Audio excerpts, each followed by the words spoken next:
Hey guys, welcome back to the channel. This is story about what if Naruto was born his bloodline and powers were sealed with the Kyuubi by the Yondaime part 1. Before I start, please do support for more amazing content and comments for part 2. Do consider to subscribe my channel and share my video to your friends and check out the description as well. Let's start the video. In Wave Country. Team 7 was in a battle with Zabuza, Momochi and Haku on the Wave Country bridge. Kakashi was battling Zabuza and protecting Tazuna and Sakura. He was faring well against Zabuza, both of them dead even. He was also keeping Zabuza away from killing Tazuna. Unfortunately for him, his two genin fighting Zabuza's apprentice weren't doing as well as him. The two genin were locked inside a dome of ice mirrors made by Zabuza's apprentice. Try as they might, they couldn't destroy the ice mirrors. On each ice mirror, Haku was reflected on each one. Sitting in the middle, pondering their next move, were the two genin. The two genin inside the dome looked very much alike, but they weren't related. One of the genin was named Sasuke. He was wearing white armbands with a blue shirt. He had on white shorts and had tape around mid-shin going down to his ankle and ninja sandals. He also had his black hair shaped in a weird way that looked sort of like a duck's ass and had a kunai holster on his right leg. He also had coal black eyes. The other genin was named Naruto Uzumaki. Naruto an orange jumpsuit and a kunai holster on his right leg. He had his Konoha headband on his forehead. The similarities between the two genin were mainly the hair and eyes. Sasuke's hair and eyes were coal black, just like Naruto's. Naruto's hair was oddly shaped, think normal form Gohan during the Cell games, also. Naruto and Sasuke were dodging Haku's Senbon, but barely. For Sasuke it was starting to get easier and easier since the Senbon looked like they are slowing down. They weren't slowing down, but they looked like they were to Sasuke. At that moment, Sasuke activated the Sharingan, the signature bloodline ability of the Uchiha clan. Sasuke's eyes turned red and one tomo appeared in his left eye and two tomos appeared in his right eye. While Sasuke was thinking of a plan to beat Haku and get him out of the mirrors, Haku was taking aim at Naruto. Sasuke took a break and planning to look around and see how Naruto was doing. While he was doing that, he saw what Haku was about to do. He also saw that there was nowhere for Naruto to go. Naruto bowled down into a ball, fearing for his life. Haku then threw 5 Senbon on a direct course to Naruto. Somehow, Sasuke acted on reflex and sent a burst of chakra to his feet to propel him toward Naruto and take the hit for him. Haku was only looking to incapacitate Naruto, but the way that Sasuke threw himself in front of Naruto meant that all the kunai were going for fatal places. 2 kunai went in between his ribs and hit each lung. Another hit his liver. Another one went for his heart. It went through Sasuke's sternum and pierced part of his heart, causing internal bleeding. The last one hit Sasuke in his stomach. Naruto's back was turned to Haku, bowled up in the fetal position. Naruto was fearing for his life, not realizing that Sasuke had just taken the hit for him. He realized what happened when he didn't feel any pain and heard the sound of the Senbon entering a body. He looked up to see that Sasuke was in front of him. Sasuke fell backwards, right into Naruto's hands. Naruto had a look of horror on his face, realizing that his friend might die on him. Even though he and Sasuke hated each other, it was more of a brotherly hate. Even though neither would admit it, they depended on the other. They pushed each other to their limits, making each other faster, stronger, and better. Naruto's face turned into a look of shock and terror when he saw Sasuke fall. He said, "Sasuke, why did you do that?" Sasuke coughed, each breath getting harder to take in. He said in a hoarse voice, "I don't know. My body moved on its own." Naruto starts to speak, saying Sasuke. Sasuke put his hand up and interrupts Naruto. He said in a hoarse voice, "Hold up, Naruto. These might be my last words, and I need to say them. My dream was to kill my brother Itachi. When I was 8 he killed my whole family and I vowed vengeance against him. After being on your team Naruto, I see things differently. I guess your happy-go-lucky attitude rubbed off on me a little. My brother told me to hate him, despise him, and give up my life to kill him. I now realized he only wanted me to do that for his own sick entertainment. And I fell for it easily. Now, I see that I don't have to do that. I don't need to give my life up for Itachi. I'm the last of my clan and the right thing to do would be to revive it." Suddenly his voice started becoming softer and more strained. "Naruto, one of us has to finish our dream. You would end up giving your life to protect others while I would probably sacrifice everything I held special to me to kill Itachi. Live Naruto and finish your goal for the both of us. Our rivalry pushed me to be better. It pushed me to train harder, to get faster, to make myself a better fighter. In a way, you helped me become the person I am today. You've done more for me than my own blood brother." Suddenly, Sasuke's eyes started becoming more dazed. It was obvious that he was fighting with all his heart to hold on. He said, "That's why I can honestly say that you are my brother more than Itachi ever was." With that Sasuke Uchiha closed his eyes, the last bit of life leaving him. The tears that were threatening to fall from Naruto's eyes fell. Haku then says he died the true death of a shinobi. You should feel glad. Every shinobi will die in the heat of battle. He at least got to die in his friend's arms, not alone on a battlefield. But we still have a battle to complete, Naruto. And I can't allow you to harm Zabuza. Naruto looked to Haku and yelled shut up. Naruto spoke through the sadness and despair he was feeling. He was able to say you monster. You killed my best friend. I won't let you get away with this. Suddenly Naruto started shaking. He was emitting a power energy signal. It was weird. It wasn't chakra, but at the same time it was. Pebbles on the ground started lifting off of it and floated in midair. Suddenly thunder started hitting around the bridge. All on the bridge and all in the elemental nations people started feeling a strange source of power. Zabuza and Kakashi. What is this power? It feels like chakra, but I can tell it's not. The feeling of it. It's like killing intent. Where is this stuff coming from? Is it Kakashi? No, it can't be. He's as shocked as I am. But if it's not me or Kakashi, then who is it? Thought Zabuza. Kakashi was thinking what in the world is this feeling? This power is enormous. It's not coming from Zabuza. Sakura and Tazuna are as shocked as me and Zabuza. Sasuke can't put out that much so that leaves the demon. Is the seal breaking? Hehehe, now I'll have an excuse to kill that murderer for what he did to Minato-sensei. I'll have to finish this quickly then kill the demon. Inside Naruto's head. On the outside Naruto looked like a wreck, but on the inside, he was on a mission. Naruto was first outside in Haku's mirrors with Sasuke. Now he's suddenly in a sewer. It had candles with flames burning on them lighting the way. Naruto was still wondering where this power was coming from.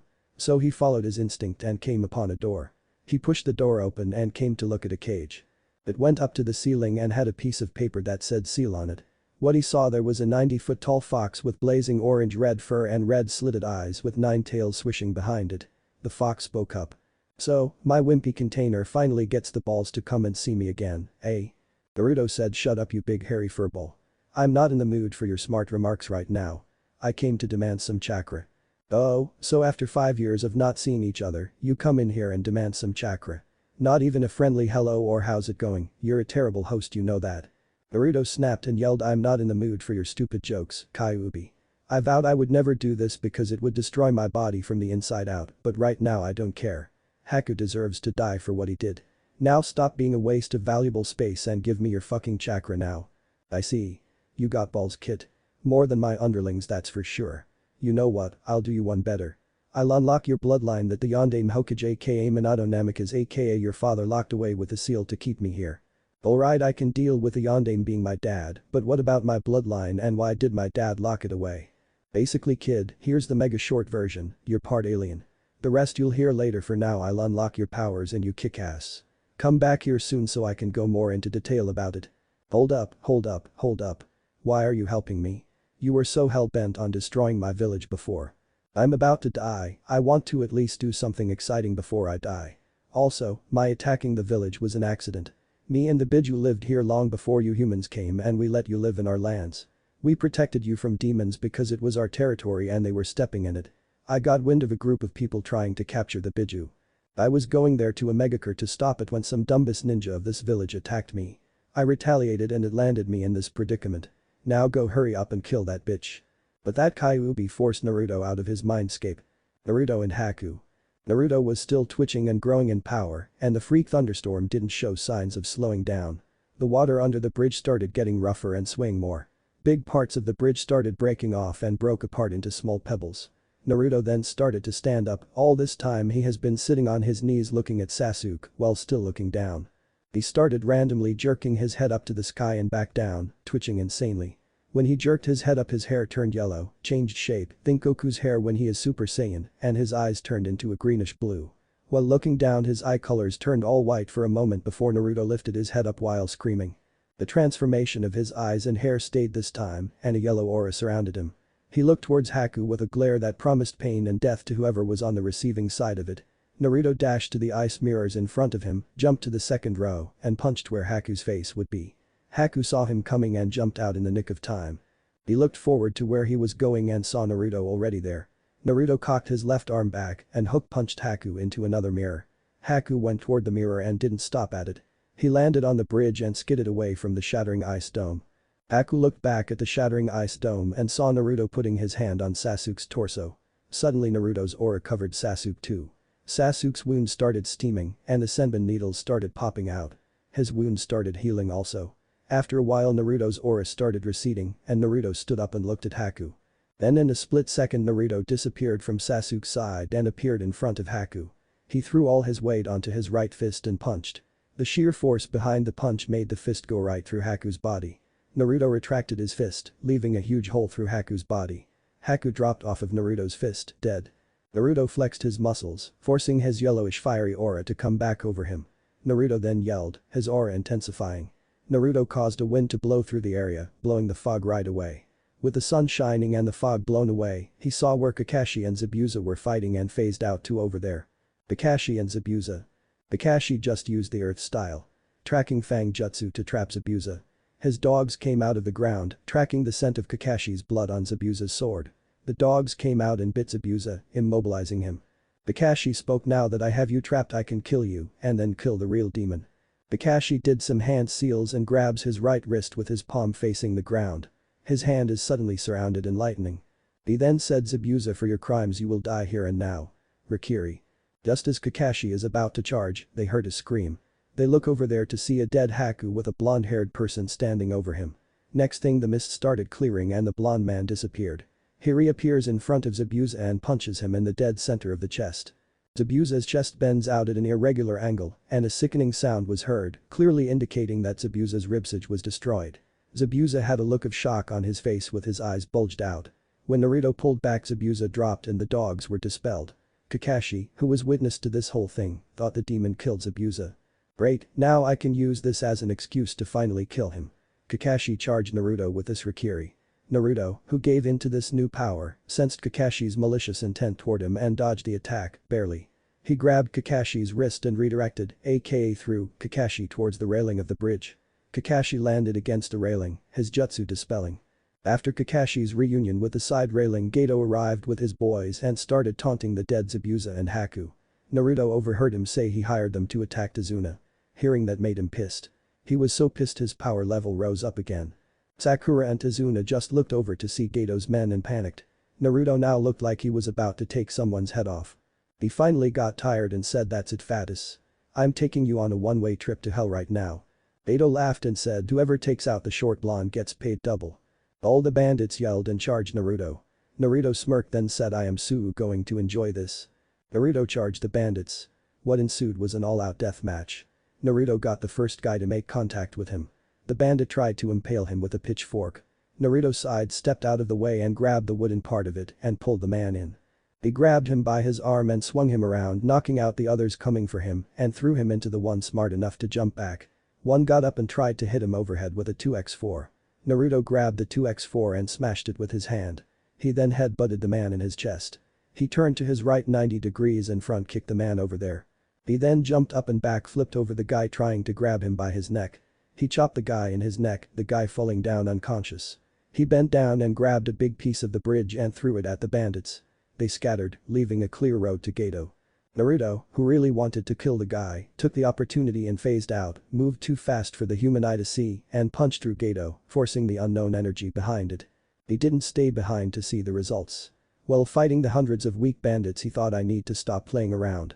That bastard Kakashi might be waking up soon, and if he sees this he'll have reason to plead to the council to kill me. I should kill him now, but that'll make me look worse. This sucks. Better get a move on. Naruto started to suddenly phase out and didn't reappear. Next the chest of one of the bandits busted open. Then one had blood coming out of their necks. Another dropped clutching his throat. Similar things were happening all over to the other bandits. They all dropped until one was left. Suddenly a hole appeared in his body and he dropped. Naruto reappeared behind the man, blood mainly on his arms and legs. Naruto looked back to see a shocked Kakashi, a scared Sakura, and a grateful Tazuna.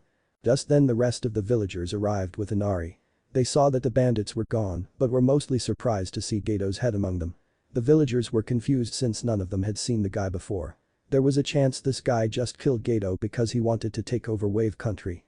Tazuna ran up to Naruto and asked the question on everyone's minds, we are very grateful of you for killing that tyrant Gato, but we must know. Who are you? Naruto replied, my name is Naruto Uzumaki, remember it. Gato is dead now and no one will suffer from the hands of maniacs like him while I still draw breath. The people of Wave Country are safe from people like Gato. After hearing this, the villagers became mad with joy. They were finally free from Gato and now can finally live in peace. While the others were partying, Naruto walked to Sakura. Instead of asking if Naruto was alright, she immediately says, "Naruto, where's Sasuke-kun?" She didn't even pay attention to his changes. Naruto then looks down and says, "I'm sorry, Sakura. I couldn't get there in enough time to." Smack. Sakura just backslapped Naruto out of nowhere. "You monster. You let my Sasuke-kun die. You're nothing. Nothing but a demon. Just like my mom and everyone else warned me. I wish you had died instead of my Sasuke-kun." After that, they hear some coughing and look over to where it's coming from to see Sasuke sitting up. Sakura runs to him while screaming, "Sasuke-kun." Sasuke ignored Sakura's constant questions and walked over to Naruto. He saw the changes to Naruto and said, "What happened while I was asleep?" Naruto then says, "That is something you will have to ask me again when I regain consciousness." With that, Naruto drops dead sleep. In Naruto's mind, Naruto just passed out and was inside the sewers again. He walked up to the fox and asked him, "Okay, tell me the rest of the story. How do I fit into all of this?" The Kyuubi sighed. This was gonna be a long story. He said, "Your ancestors were a race called the Saiyans. They were elite fighters. Fighting was in their genes and they loved every minute of it. When they won a fight or were fatally wounded and recovered, their maximum energy level rose. Their bodies were specifically made for fighting. This douchebag with a fetish for purple named Frieza enslaved your entire race and forced them to go to other planets and kill all life forms there. The planet then would be sold off to the highest bidder. Your ancestor named Bardock was a third-class Saiyan warrior with the power of an elite Saiyan warrior. Others underestimated him because of his rank, and that's what caused their downfall. His squad took out a race that Frieza's elites would have trouble with. Eventually, Bardock and his team were ordered to go and destroy a race that had the ability to see into the future." Naruto interrupted, saying, "Hold up. With that power, wouldn't they see their own demise weeks before it happened?" The Kyuubi said they did. They knew the names, appearance, and battle strategies of Bardock's squad before it happened. They knew whatever happened they wouldn't be able to stand up against the Saiyans. If they defeated Bardock and his gang, more would come. Before the leader died though, he forcefully gave that ability to Bardock. The race Bardock defeated that day was one of the races that Frieza's elite had trouble defeating. When Frieza got wind of Bardock's triumph, he started getting scared that the Saiyans were about to rebel. I mean, think about it. His elites would have trouble with that planet, yet some third-class Saiyan squad killed them easily. Frieza ordered all of Bardock's squad to be killed. Bardock had to oversee the birth of his son, so he wasn't at the slaughter. He got a transmission from his squad and heard his best friend get blasted. Naruto narrowed his eyes and said, "Hold up. Frieza had their entire race enslaved and was still scared of them." Yeah. There was a legend of a Saiyan who didn't have black hair like the rest. His power grew to where his hair became gold and his eyes became a bluish green, like yours did. They called him a Super Saiyan. I know it sounds cliche, but the power that came with it was incredible. Frieza never told anyone, but he actually believed in the Super Saiyan. He was scared that one of them would make the transformation and kick his little midget ass to hell where he belonged. Now back to the story. Bardock went to inform the other Saiyans of a vision that the future sight power gave him. In that vision, Frieza destroyed their planet. The others were drunk celebrating a holiday or something. Bardock flew into space and confronted Frieza when he was about to invade their home planet. He killed some of Frieza's forces and fought Frieza but lost easily.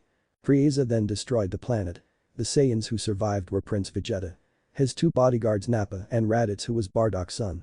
Bardock's infant son Goku was sent to another planet hours before the blast. Also, two other Saiyans named Paragus and Broly survived. Naruto said, "Whoa, hold your horses. How could Bardock fly? How could Frieza get a bomb big enough to destroy a planet to appear out of nowhere, and how do I fit into all this?" "I'm getting there, hold up. Basically, when Goku was a kid he landed on a planet named Earth." "Why did you say a planet named Earth? This planet is named E." "I'm getting there. There are many planets inhabited by humans. For some reason you have no knowledge of this and all of you named your planets the same thing. Must be an evolutionary defect or something. Anyway, Goku got adopted by this guy named Gohan. Goku was a stuck-up evil baby until he fell off a cliff and hit his head. Then, all the memories of Goku being a Saiyan were erased from his mind. Goku grew up to make friends and live peacefully. Grew up to be a fighter to protect his planet. That's basically the rundown, kid. But you haven't answered my question, how do I fit into this? Your dad was a Saiyan. He was actually Goku's great-great-grandson and came to this planet for reasons I don't even know. The only reason I even know about your race was because I cornered your dad when he touched down and got the story out of him. How did they use all those special abilities? It sounds like chakra, but different. What was that?" "It's called Kai, and I will tutor you in its uses." Man, now what to do? Well kid, I got an idea. The energy put a big strain on your body, so you're gonna be out of it for like 3 days.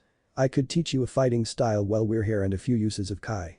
In here 1 week equals 1 day in the real world. You can get a lot of training in. Cool, let's get started. Alright, I'll be teaching you a style of fighting called Taekwondo. It's an ancient fighting style that was erased from history when Rakido Senin created modern-day ninjutsu. It's partly a defense style. They concentrate on leg strength since that is a martial artist's longest and strongest weapon.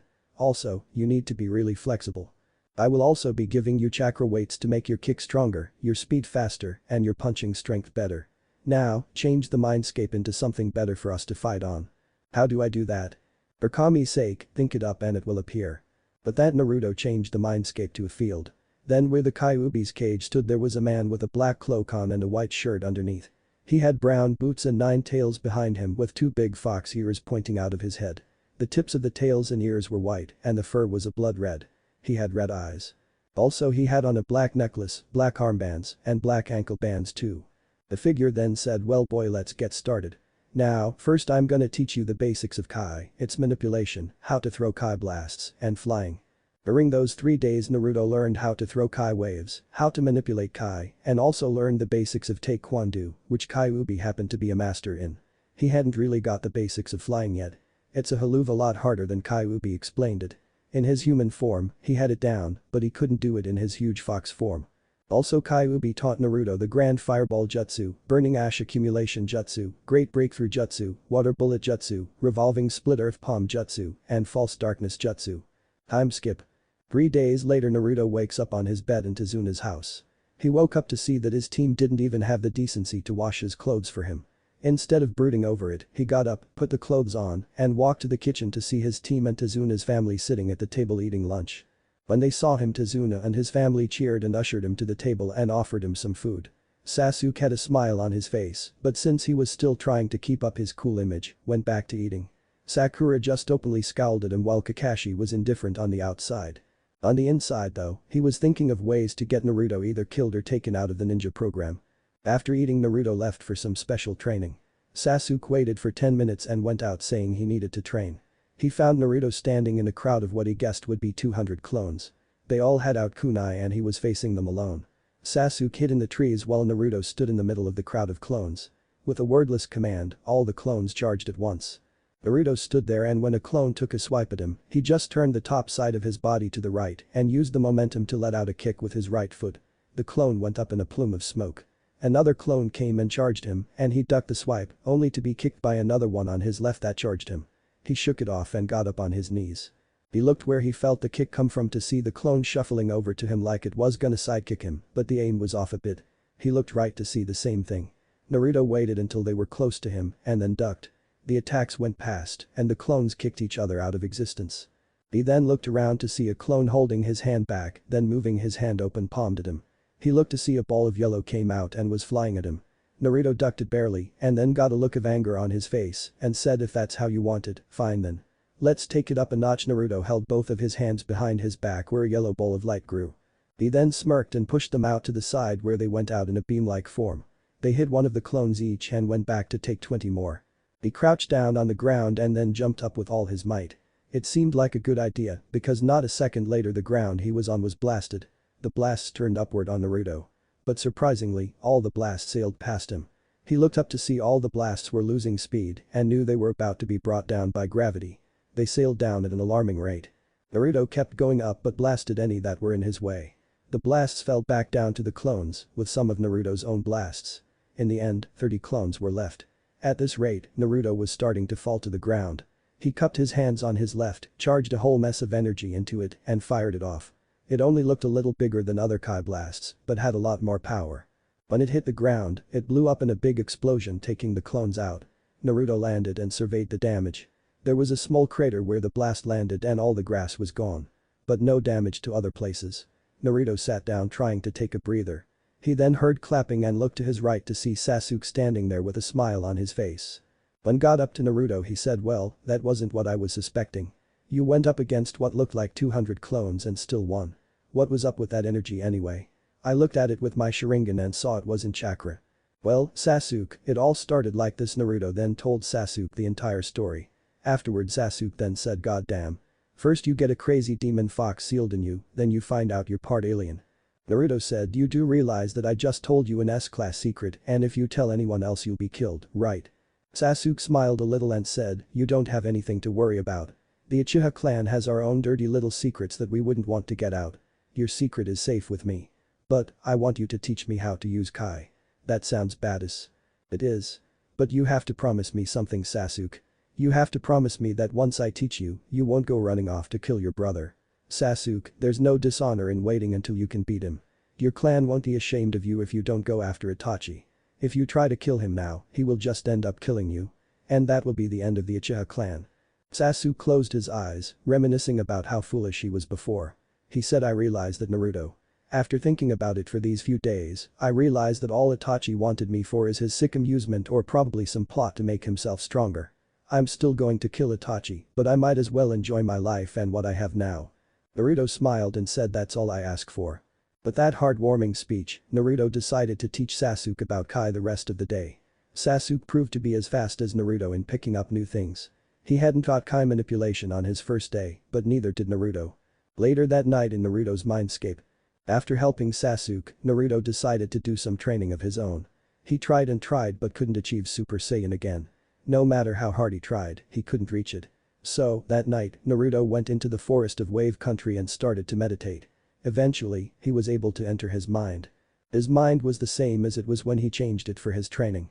Naruto went up to the tree that Kyuubi always slept under and asked him something. "Kyuubi, I know the only way I won that battle on the bridge was because of the Super Saiyan transformation. I need your help in reaching it again. If I want to save this planet from the horrors my dad's planet went through, I need to be stronger than him." Kyuubi got up from under the tree and said, "Kid, you're nowhere near as strong as you need to be to save this planet. From what your dad told me, his and his best friend's family theorized that the Super Saiyan power was unlocked when the Saiyan reached a certain power level. Your ancestor Goku had a power level of 4 million when he first reached Super Saiyan. They theorized that with every generation, the minimum was halved and the blood ran thin. Your minimum power level for the Super Saiyan transformation was 125,000. The only reason you reached that was because of the power-up you received from the rage you felt from seeing your best friend die. The Super Saiyan ability increased your strength, speed, stamina, endurance, everything by 50-fold. You would have been at a measly 6,250,000. The fly compared to the power levels of the people on this planet and the other planets. Even in your Super Saiyan transformation you weren't stronger than Kakashi. When Kakashi goes all out, like he was with Zabuza, he has a power level of 10 million. The only way you beat him was because he was drained from fighting Zabuza and he wasn't fully healed from his first fight with the eyebrowless freak. You're a fly compared to my own power. In my human form I can only use 1% of my real power and I can still kill you with my eyes closed, both hands and one foot tied behind my back." Naruto after hearing this got fed up and said, "I didn't come here for your ridicule. I came for a way to protect my planet." Kyuubi just sighed and said, "Kid, there is a way, but it is painful as hell. With my chakra, I could try to manipulate your human DNA strands to copy the Saiyan strands, but it could prove fatal. The most I can do is a half Saiyan. I don't know what will happen since I've never met a half Saiyan before. But I can change you to a half Saiyan. Do you want to do it?" Naruto faced down and after a minute looked up and said, "I want to do it. I want the power to save everyone on this planet. My family protected those in need for years and I will too," said Naruto strongly. Kyuubi then said, "Alright, but you need to manipulate the seal that holds me back. I won't be able to do anything with that in the way. It'll take a lot of energy to do that and this seal inhibits me too much for me to do it. I think that the seal control is somewhere over there." Kyuubi pointed to his left where there was a mountain range there. He said, "Go there and you could probably find a console that manipulates how much of my energy goes into you. But that's where the monsters are. You said so yourself." "Yeah, they're there to make sure no mind manipulators make it to the seal console and accidentally or purposefully kill you.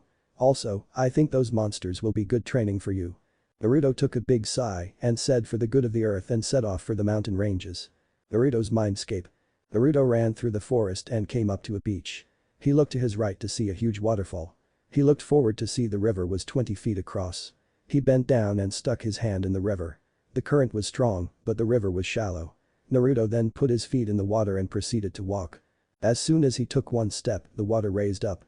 It started to take shape until it formed 20 duck-human hybrid kinda things. The creatures had webbed feet and webbed hands with claws on them and a tail. The head split into 4 spikes that went up like a crown. They had bills and a ruby circular jewel in between their eyes. Their skin was blue and their bills were white with red eyes. Type in Goldic at Yahoo search. Naruto looked at them with surprise and then a glare. Then, in an instant he turned the entire top half of his body to the right. He narrowly missed a red beam of energy fired by one of the creatures and narrowed his eyes at them. He moved in and punched at the creature closest to him.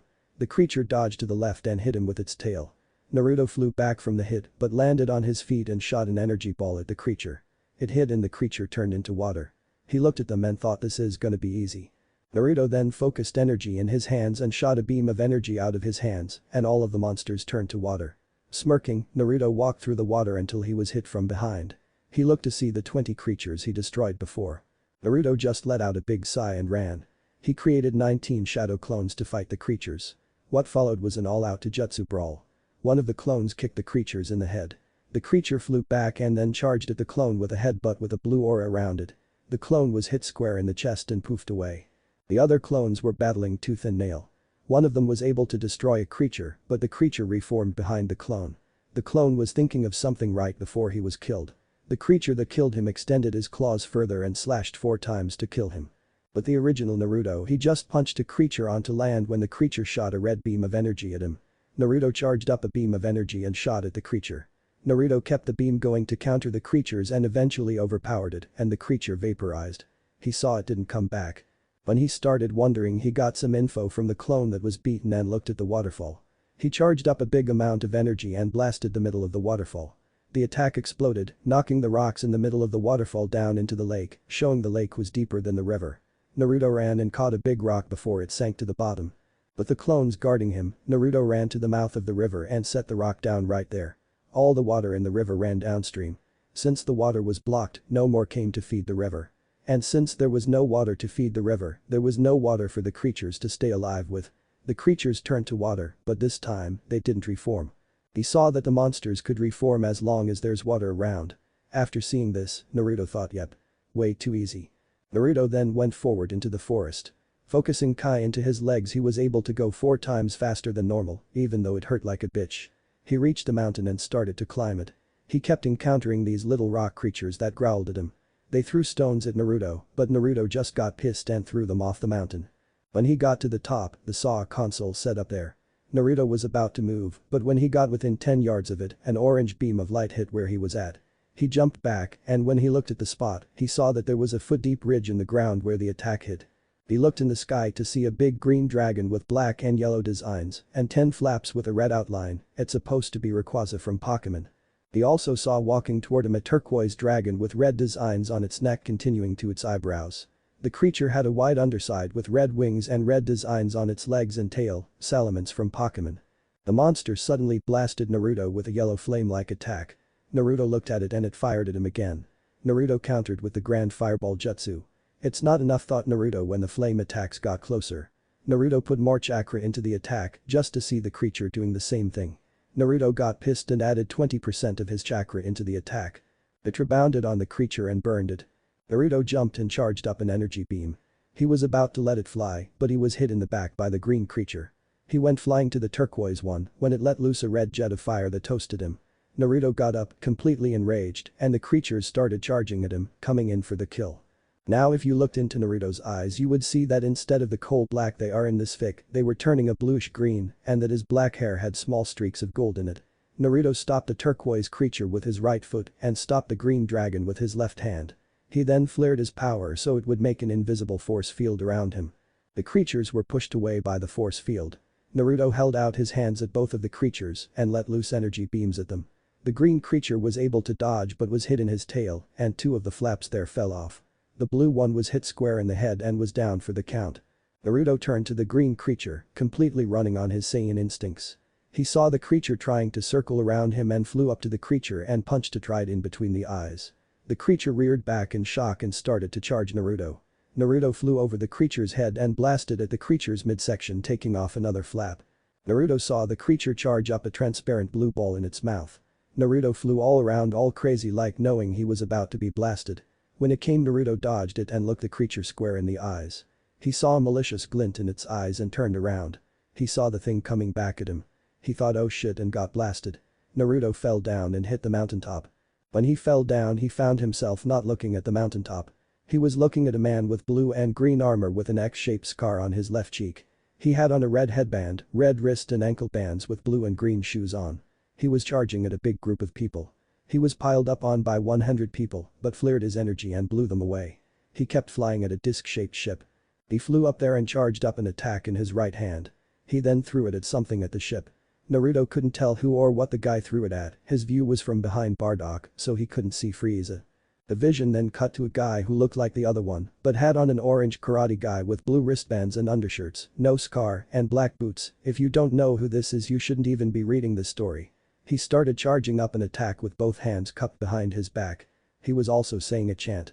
Kayami-ha. When he finished the chant, he moved his hands two in front of him. When he did, a big blue beam of energy erupted from his hands. It traveled and hit a huge green person with antennas on his head, Demon King Piccolo.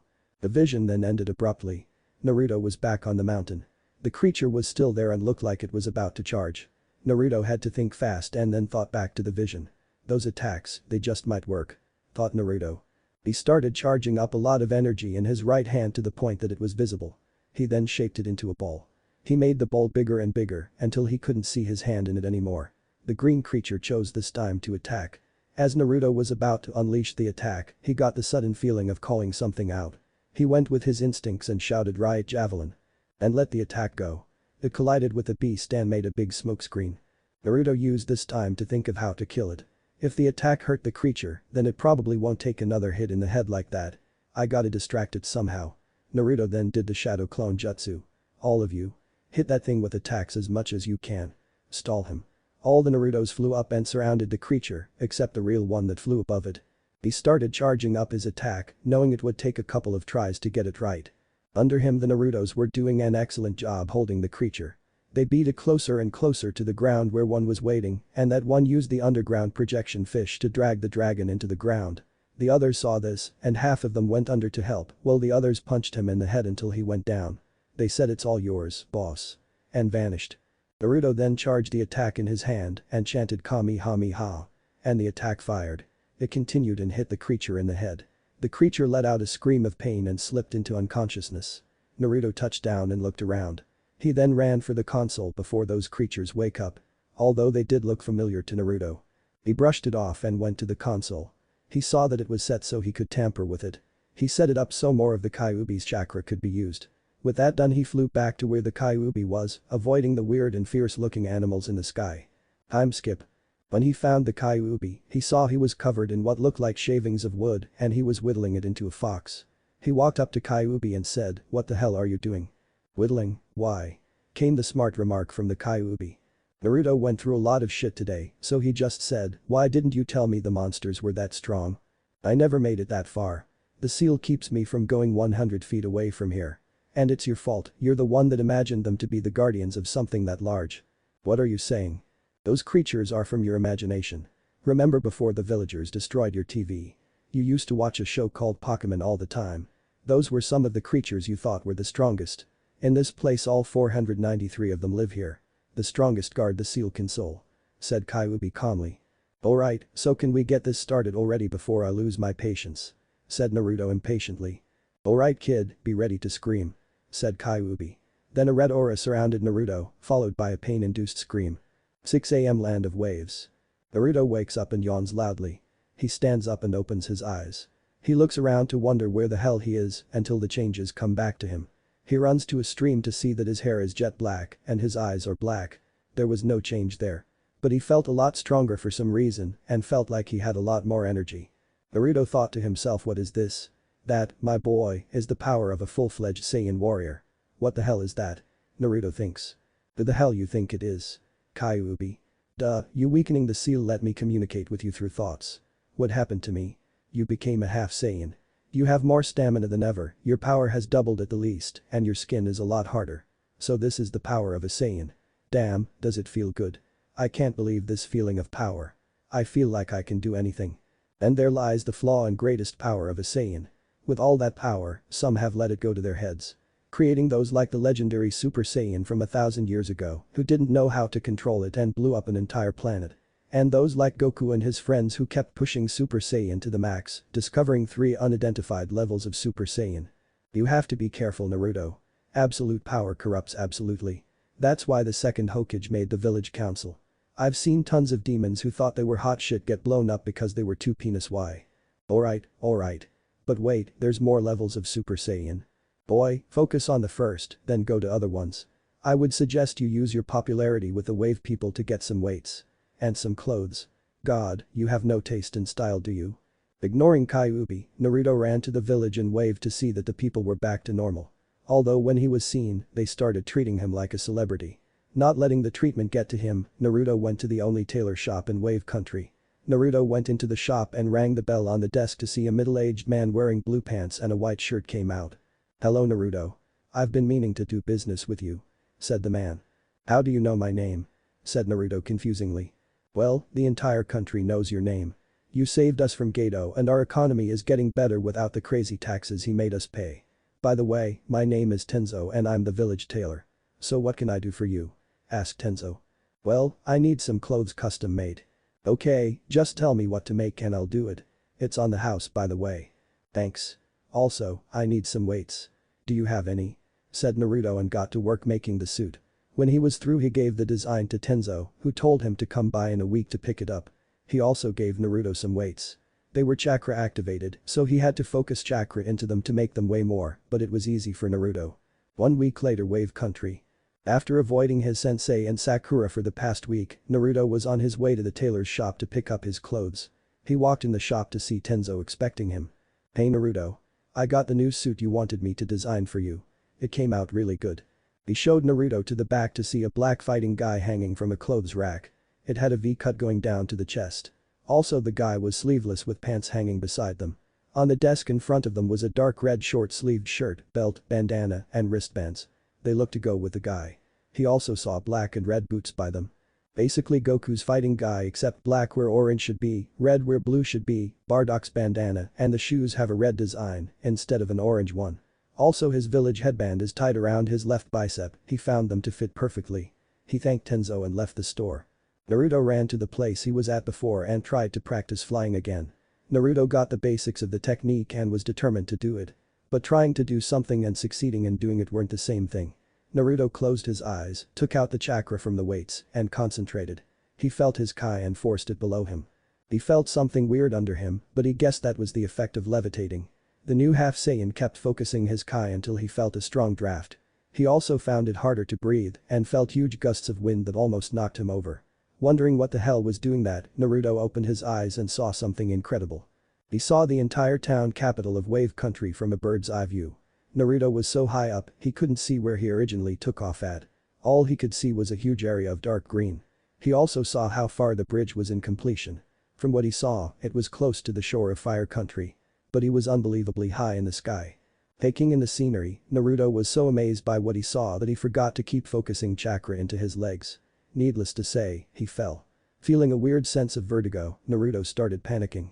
He would have kept panicking if he didn't remember his lessons. Naruto took a deep breath and focused Kai around him to levitate in the air. After regaining his bearings, he tried to move in the air. After reviewing his lessons in his mind and applying them, he was soon making laps around the clearing. After touching down, Naruto decided to test how far he could fly. Not knowing where he would end up, Naruto took his headband and left it at the clearing. If he landed in hostile territory, he didn't want anything on him to tie him back to Konoha. Naruto just hoped that his headband would be there when he got back. After taking a small breath, Naruto took off again and flew from Wave Country. He turned to his left and kept flying for an hour. While he was flying, he saw the scenery change. First, he saw the ocean between the island of Wave Country and Fire Country. Eventually, the blue of the ocean turned to the light green of meadows. It then changed into the dark green of a forest. The last change was from the forest to the desert. Feeling the drain from flying, Naruto decided to stop in the next town. Seeing one coming up, Naruto started to slow down and descend. He eventually made a clean, smooth, and quiet landing on the top of a building. He ran behind the building and jumped off the top. He then walked around the town, trying to find somewhere he would get some food before he went back to Wave Country. Not seeing a restaurant anywhere, Naruto walked around until he saw a convenience store. He walked in and bought a map of the elemental countries, trying to find out where he was at. Looking at it, Naruto was met with shock. He had made it all the way to Wind Country on the other side of the elemental countries. Even better, this town was only 10 miles away from Sunagakur no Sato, the village hidden in the sand. Damn, I'm good, thought Naruto. Naruto walked around the village until his energy came back. He saw that the other people were looking at him confusingly. Naruto guessed that the village had never seen his clothing style, so they were intrigued about it. Naruto ignored them and kept walking, but not watching where he was going. He bumped into a guy who looked like he had on a big black cat suit without the tail. On his chest was a big circle with the left side yellow and the other side being red. He had on black sandals. He was wearing makeup and carrying something wrapped in white gauze on his back like a book bag. He was with another guy with red hair. This guy carried a big sand gourd tied around his chest by a brown belt and a white sash. He had on black pants and a black shirt with a fishnet shirt underneath. His shins were wrapped with bandages and he had a tattoo over his left eye. He had no eyebrows and dark rings around his eyes. There was a girl with him who looked to be the oldest. I'm not going to describe her because you should already know what she looks like that and I don't know what the fuck that dress thing of hers is called. When the catsuit guy got up, he said, "Hey, watch where the hell you're going next time, runt, or I'll wipe the desert with your face." Naruto glared at the catsuit guy. He'd been made fun of because of his height all his life. Before, he wouldn't have done anything. But for some reason, he felt like standing up to the guy. Naruto said, "Who are you calling a runt?" The cat guy said, "You." Naruto said, "Come down here and say it to my face." The guy said, "Why don't you grab a ladder and say it to mine?" Naruto kept glaring at him, then smirked and punched the guy in his chest. Not expecting that, the guy was doubled over in pain. Naruto smirked, then said, "Hey look, now we're about the same height." He then punched the guy in his face, knocking him back 5 feet. He got up and took off the package on his back. The girl said, "You aren't really going to use Crow against him, are you? I mean, if you give him the chance, I'm sure he'll say he's sorry. All he did was bump into you." The guy said, "Shut up, Tamari. I'll do what I want. If he wants to die so badly, I say let him." The girl, named Tamari, said, "Well, if you die, don't expect me to take your sorry carcass to father, Kankuro." Kankuro retorted, "Good, because I won't need you to." Now where were we? Kankuro pulled a string off of the package and a puppet in a torn black t-shirt was there. Kankuro said, "Now, let me introduce you to Crow." Naruto looked at the puppet. He thought, how the hell would a puppet help this guy fight? Puppets are used with string and he has none, unless his thoughts were interrupted when the puppet suddenly came to life and attacked him. Naruto, acting on reflexes, jumped out of the way. He looked at the dummy as it fired out senbon from its mouth. Knowing the damage they could cause firsthand, Naruto jumped over them and shot an energy blast at the little puppet. It barely dodged the blast, but the puppet got singed a little. As Naruto was falling to the ground, he felt something hit his chest. All of a sudden, he fell through a purple mist. Wait, what the hell is this, was what Naruto was thinking as he landed on the ground. As soon as he landed, he felt that his blood was flowing faster. Well, he was in a battle so that would be expected, but it was flowing faster than it usually does. While he was pondering this, the purple mist he fell through started to dissipate, leaving Naruto standing there unaffected. Kankuro stood there shocked. He then yelled, "What the hell? My special poison should have infected you and knocked you unconscious." Naruto looked at him with a glare. "You tried to poison me? Too bad for you, I'm poisoned by the people in my village almost every day. My blood has become the ultimate antidote for poison, so that won't work on me. Now let's continue this warm-up." Kankuro, cured of his astonishment, sent Crow to attack Naruto again. Naruto didn't know what the hell he was doing, but knew it had something to do with the puppet. Naruto ran up to Kankuro and was about to punch him when he felt something all around him. He realized the Crow had him in a bear hug with kunai sticking out of every one of his joints. Naruto knew that his skin was harder than ever, but he still felt the kunai digging into him and it hurt like hell. Naruto concentrated energy to all around him and sent it out in an explosive wave. This blew Crow apart. Naruto kneeled down to catch his breath and walked up to Kankuro. He saw Kankuro on both knees in astonishment. He looked up to see Naruto above him and then smirked and moved his index finger. Crow's head shot up and charged at Naruto's back. Naruto, who saw the hand motion, turned around and fired a Kai blast at the puppet head. On the sidelines, the red-headed kid and Tamari were mildly surprised. They never saw anyone take out their brother's puppet that fast. While Tamari was about to go and scold him a little, the redhead did something a little over the top.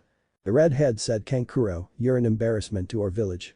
Shut up now and come on or I'll kill you." Kankuro said BB, but it was him that started at Gaara. "I don't care. Now let's go. By the way, what's your name?" Naruto was a little confused. Kankuro looked older than Gaara, but Kankuro was downright scared of him. Also the feel of his power just pushed all of Naruto's danger buttons instantly. He was wondering what this was when the Kyuubi decided to speak. Kid, that power is that of the Shukaku, the one-tailed Tanuki demon. I never knew that he was sealed. Meanwhile, a similar conversation was happening in Gaara's head. Be wary of that boy. He has Kyuubi scent. He might be his jailer. Gaara was shocked as nothing could make that damn Tanuki shut up except blood. Anyway, Naruto answered, my name is Naruto Uzumaki. Gaara of the desert. That, pointed to Kankuro, is my idiotic brother Kankuro, and she, he pointed to Temari, is my sister Temari. We are the kids of the Yondaime Kazekage. I know this isn't my place to be asking, but what are you doing this far from Sunagakure? At first, Temari wasn't about to answer him. But something about the black-haired kid made her trust him. Temari answered, we're on a mission. There's a crime syndicate here ran by a man named Taseki. He used to be a jounin in the Hidden Rock village, but he became a missing nin. We hear that he's making an underground army that's not approved by Wind Country's daimyo. We were sent here to kill Taseki and disband his army. Gaara said, let's go Temari, we don't need to be telling out business to foreign people. Look at the way he dresses, it's obvious he isn't from Wind Country. Anyway, I look forward to fighting you, Kyuubi. That got a little reaction out of Naruto, but he smirked and said, okay, you better bring your best, Shukaku, or I'll kick your ass. The two looked at each other with a fire burning in their eyes. From the looks they were giving each other, you could tell that they wanted to fight then and there. But both knew that they couldn't do that. By now it was approaching night and the Saiyan team had to be at the town hall by sunset. He bade them goodbye and looked around for some place to sleep. He couldn't fly home since he wouldn't be able to see where he was going. Naruto just decided to sleep on top of a building. As he was about to drift off to sleep, he heard a scream. Naruto got up instantly and followed where he heard the scream. He got there to see two men in a black vests with black undershirt with a golden dragon design on the front.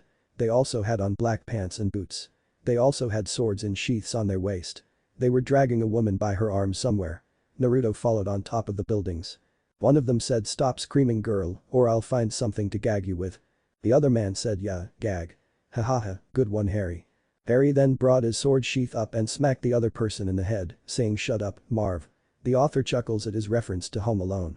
The woman screamed for help again, but none came. They stopped and Harry took out his sword.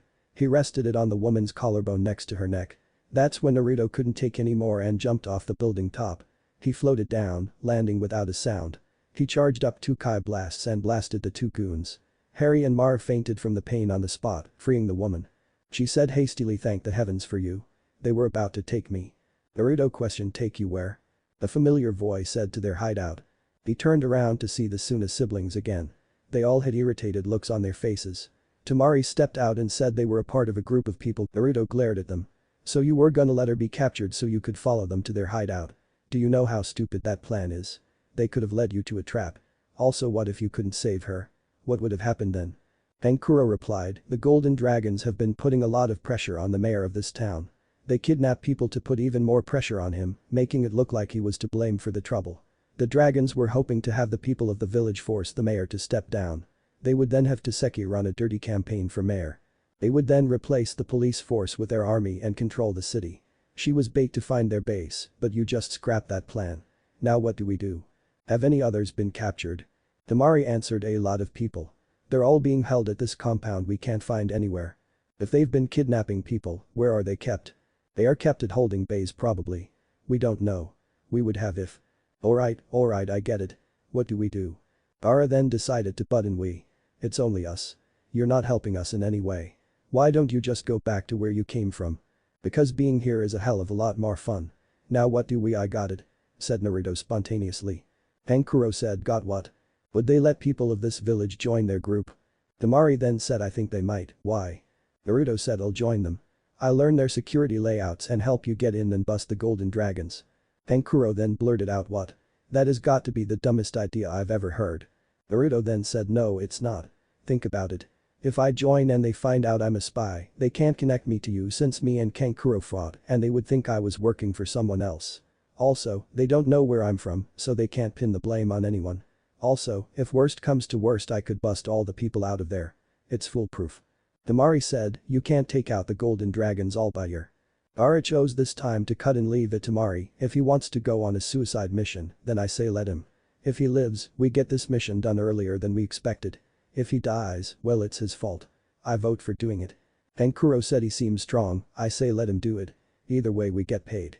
Temari sighed alright, if the idiot wants to die, then I say let him. Naruto smiled and said don't worry, I'm not gonna die. I'm a lot stronger than others are. So how will we do this? 4 days later. Naruto joined the Golden Dragons the next day. He went to the streets and beat up some random thugs to earn a reputation with them. They had an initiation test for him where he would have to go against 10 of their thugs at once. Flashback. Naruto was just about to start the initiation test of the Golden Dragons. Naruto waited until a man with grey hair and brown Anbu armor came out of the crowd.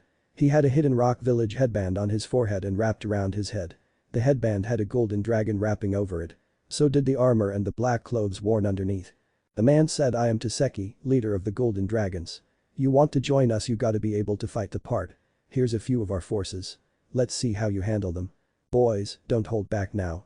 That's when the guys started to move in. They were all wearing black vests and pants with golden dragons going down the pant legs and a tattoo of a golden dragon on their faces. There was also one coiling around itself on the backs of their vests. Anyway, the guys moved in on Naruto.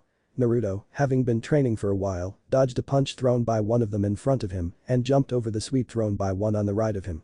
Naruto let out his right leg and caught the guy in his face. He then landed and jumped at the guy who failed to punch him. He turned to the right in a full circle while pulling out his right leg. As he turned, the leg went off and hit the guy on the right side of his face. Naruto then got an irritated look on his face as a guy tried to break his head in with a 2x4 piece of wood. Naruto turned around and grabbed the guy by his throat. He threw him as far as he could to the right, taking out 2 guys. Naruto then punched a guy on his left while blocking a punch from the right with his right arm and a kick from in front of him with his right leg. Naruto grabbed the guy on his right by his arm and jumped off his left leg. He brought his left leg up to the side of the guy in front of him while turning to the right to punch the other guy with his left arm. While Naruto was trying to get up, the last 4 came and tried to beat him down. The 2 who were knocked down by the guy Naruto threw got back up. Naruto just took the kicks and grabbed one of them by their leg and threw him into another. He then rolled out of the way of another kick and got back up. Naruto waited while the 2 charged him. He waited and waited until the last second. That's when Naruto jumped. The 2 guys were going too fast to stop. They were so blinded by their rage at Naruto that they didn't see a brick wall behind Naruto. They ran into it and knocked themselves out. Naruto walked to the knocked out thugs and threw them all in a big pile. He looked at Taseki and said next. Taseki started clapping his hands and said my, impressive Tsuba Misumi, you can consider yourself a member of the Golden Dragons. Naruto, Tsuba Misumi, had a grin spread upon his face at that statement. Naruto had to put on a whole new facade for this mission. He cut his hair to where it was only 1/2 inch tall, got on all dark red clothes, had on bright blue contacts, and changed his accent so he would sound differently. Well, if that was the only thing I had to do, your group must really suck. I beat those guys without even bleeding. Well, you'll find being in this organization a lot harder than you can imagine. What the hell does that mean? You'll find out in due time. You can come here at the crack of dawn tomorrow to pick up your jacket and get your room. Then flashback. Since then, Naruto had been living at the apartment building surrounding the warehouses. They hadn't had him kidnap people from off the streets. They had him moving boxes and doing manual labor. They were also training him and the other thugs to fight properly. Right now, Naruto was in his room watching the sky. One of the thugs who watched his initiation came in and said, come on, we got a job to do. The day was the day that they were moved up to watching over the prisoners taken by the people. Naruto had been dreading this day. He knew that he would have to look at the hopeless faces and begging of the villagers. He didn't know if he could take it. He had leaked all their plans to the Suna trio and they were planning to attack tonight. Naruto would just have to hold it in until then. When Naruto got to the warehouse, he went to the basement and saw that all the people were chained up to the wall by their wrists and ankles and being beaten with a whip. Naruto had to force himself to not fire at the guy whipping the girl with the 4 ponytails. Naruto turned around from the prisoners and was about to patrol the building until he did a double take. 4 ponytails, aquamarine eyes, that was Temari. Naruto couldn't hold himself back at that point. He charged at the guy whipping Temari and punched him in the back of the head. The guy fell down, unconscious before he hit the floor. Naruto jumped over Temari's head to break the chains that kept her elevated off the floor. He then broke the ones keeping her ankles locked up. He looked at her and said, come on, let's get you out of here. He picked her up bridal style and jumped over the horde of thugs there. He kicked down the door and then phased out of sight to the top of a building 2 blocks away. He set down Temari. She looked at him with a small tint of red on her face and said, damn. I thought I was a goner. Thanks for the save, Naruto. I owe you. Naruto smirks at her with a huge fox-like grin and says it was nothing. It was the least I could do. Besides, what kind of person would I be if I didn't help? Temari blushed more and said so. Ooh, I think we need to find Gaara and Kankuro and take them out before they take out the city. Naruto got a little nervous and said yeah, I guess we had better get going then. Temari was about to walk away until she realized that they were on the roof of a building. She then turned to Naruto and said, how are we going to get down? Naruto looked at her and said, that's easy. He then picked her up bridal style out of nowhere and jumped down. Temari looked at him while he was crazy and was about to scream until they reached the ground and nothing happened. They landed safely. She then hit Naruto on the head and said, what the hell were you doing? Do you know you could have killed me? Rubbing the bump on his head, Naruto said, can we go find your brothers now? She then forgot her anger at Naruto and said, oh yeah. And don't think you're off the hook. What? Did you think I would forget? Naruto, in a deadpan voice, said Kinda. Temari snorts and said, you're not even worth the energy. 20 minutes later, City Hall. Naruto and Temari caught up with the Suna brothers at City Hall. When they told them, Kankuro shouted what? At the top of his lungs. Gaara even got a look of rage on his face, which was really surprising since he barely showed emotion. Naruto looks at Temari and said, oh yeah, how did you get captured anyway? Kankuro then screams, idiot. You save her and you don't even ask her how she was captured. You dumbass. Naruto, ignoring that comment, said, anyway, how did you get captured? They overpowered me. It turns out the thugs they hire are taught some jutsu. I wasn't carrying my fan and was beaten down. Oh yeah? Said Kankuro. He reaches into his suit and pulls out a storage scroll. He unrolls it and puts his hands in it. When he pulls them out, they are holding on to Temari's battle fan. Here you go. I found it a couple miles from here. Naruto said, it sounds like you rely on your fan too much if you ask me. Temari got a mad look on her face and bashed his head in saying, who asked you? Naruto rubbed his bruise again and muttered, you need anger management classes. After he composed himself he said, so when do we destroy the place? I want to end this as soon as possible. Gaara then took command saying, we'll attack tonight. I want this over now. Kankuro then said, I got no choice but to agree. Temari said, might as well. There's no arguing with Gaara when he gets like this. Gaara then said, good. Naruto then said, alright then. The compound has one basement, a floor level, and another floor above it. On the ground floor there's a staircase to the basement. You three will make a distraction to draw all the thugs over to the east side. There you will stall them, not kill them. Then I will go down to the basement through the stairway on the left side and free the prisoners.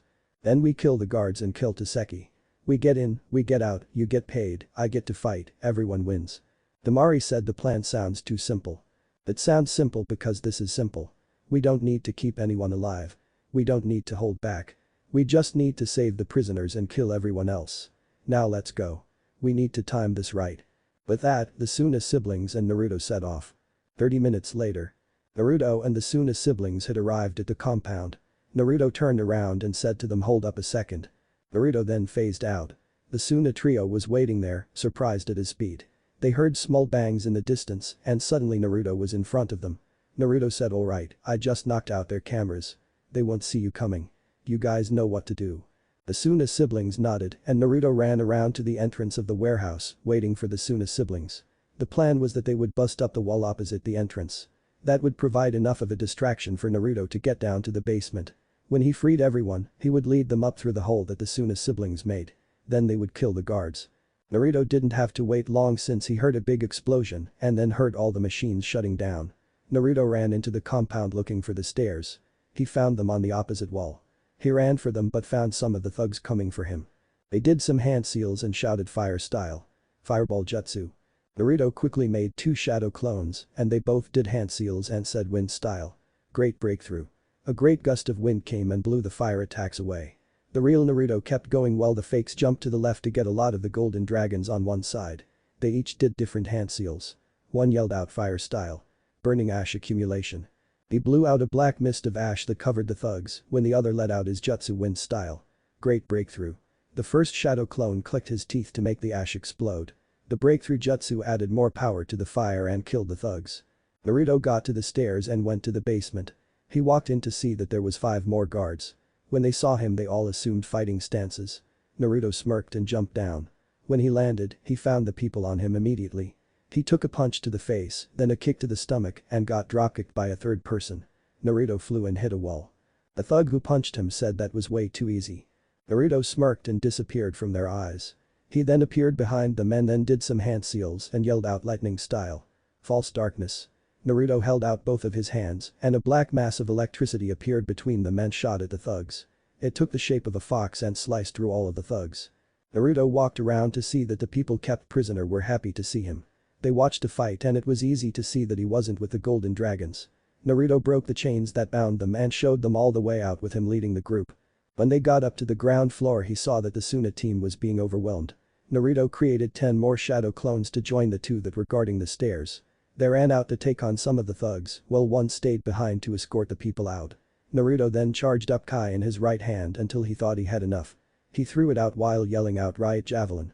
The attack flew out and exploded taking out 20 thugs. Naruto ran over to where the explosion was and started to savagely beat the thugs apart. The Suna siblings took that as a signal to not hold back and started fighting back. Gaara used his control over sand to surround people and started smashing them all at once. Kankuro let out the reassembled crow and got behind Temari. She flapped her battle fan to show 3 purple moons on it. Crow folded back its arms at the elbows and shot out 4 purple pellets. Temari then swung her battle fan with all of her might and screamed out wind style. Cutting whirlwind, a whirlwind flew out and hit the pellets. The pellets exploded and spread a purple mist around all of the thugs and the mist entered the cuts the whirlwind made. And the thugs dropped unconscious. The Suna siblings then ran to Naruto. He showed them to the stairs and went up to the 3rd floor. When they got there they saw that the room was bare with all the lights cut off. The lights then cut on and there sat Taseki with 50 armed guards around him. He said my, impressive. You were able to defeat over 100 guards and free the prisoners. Now you will face my elite. Get ready, cause you're gonna die. Leave none alive. The guards charged at Naruto and the Suna siblings. Naruto took off to fight the guards while the trio took them out from a distance. He jumped over one and blasted another with a Kai blast. He twisted and kicked another one. He jumped up high and fired off a riot javelin.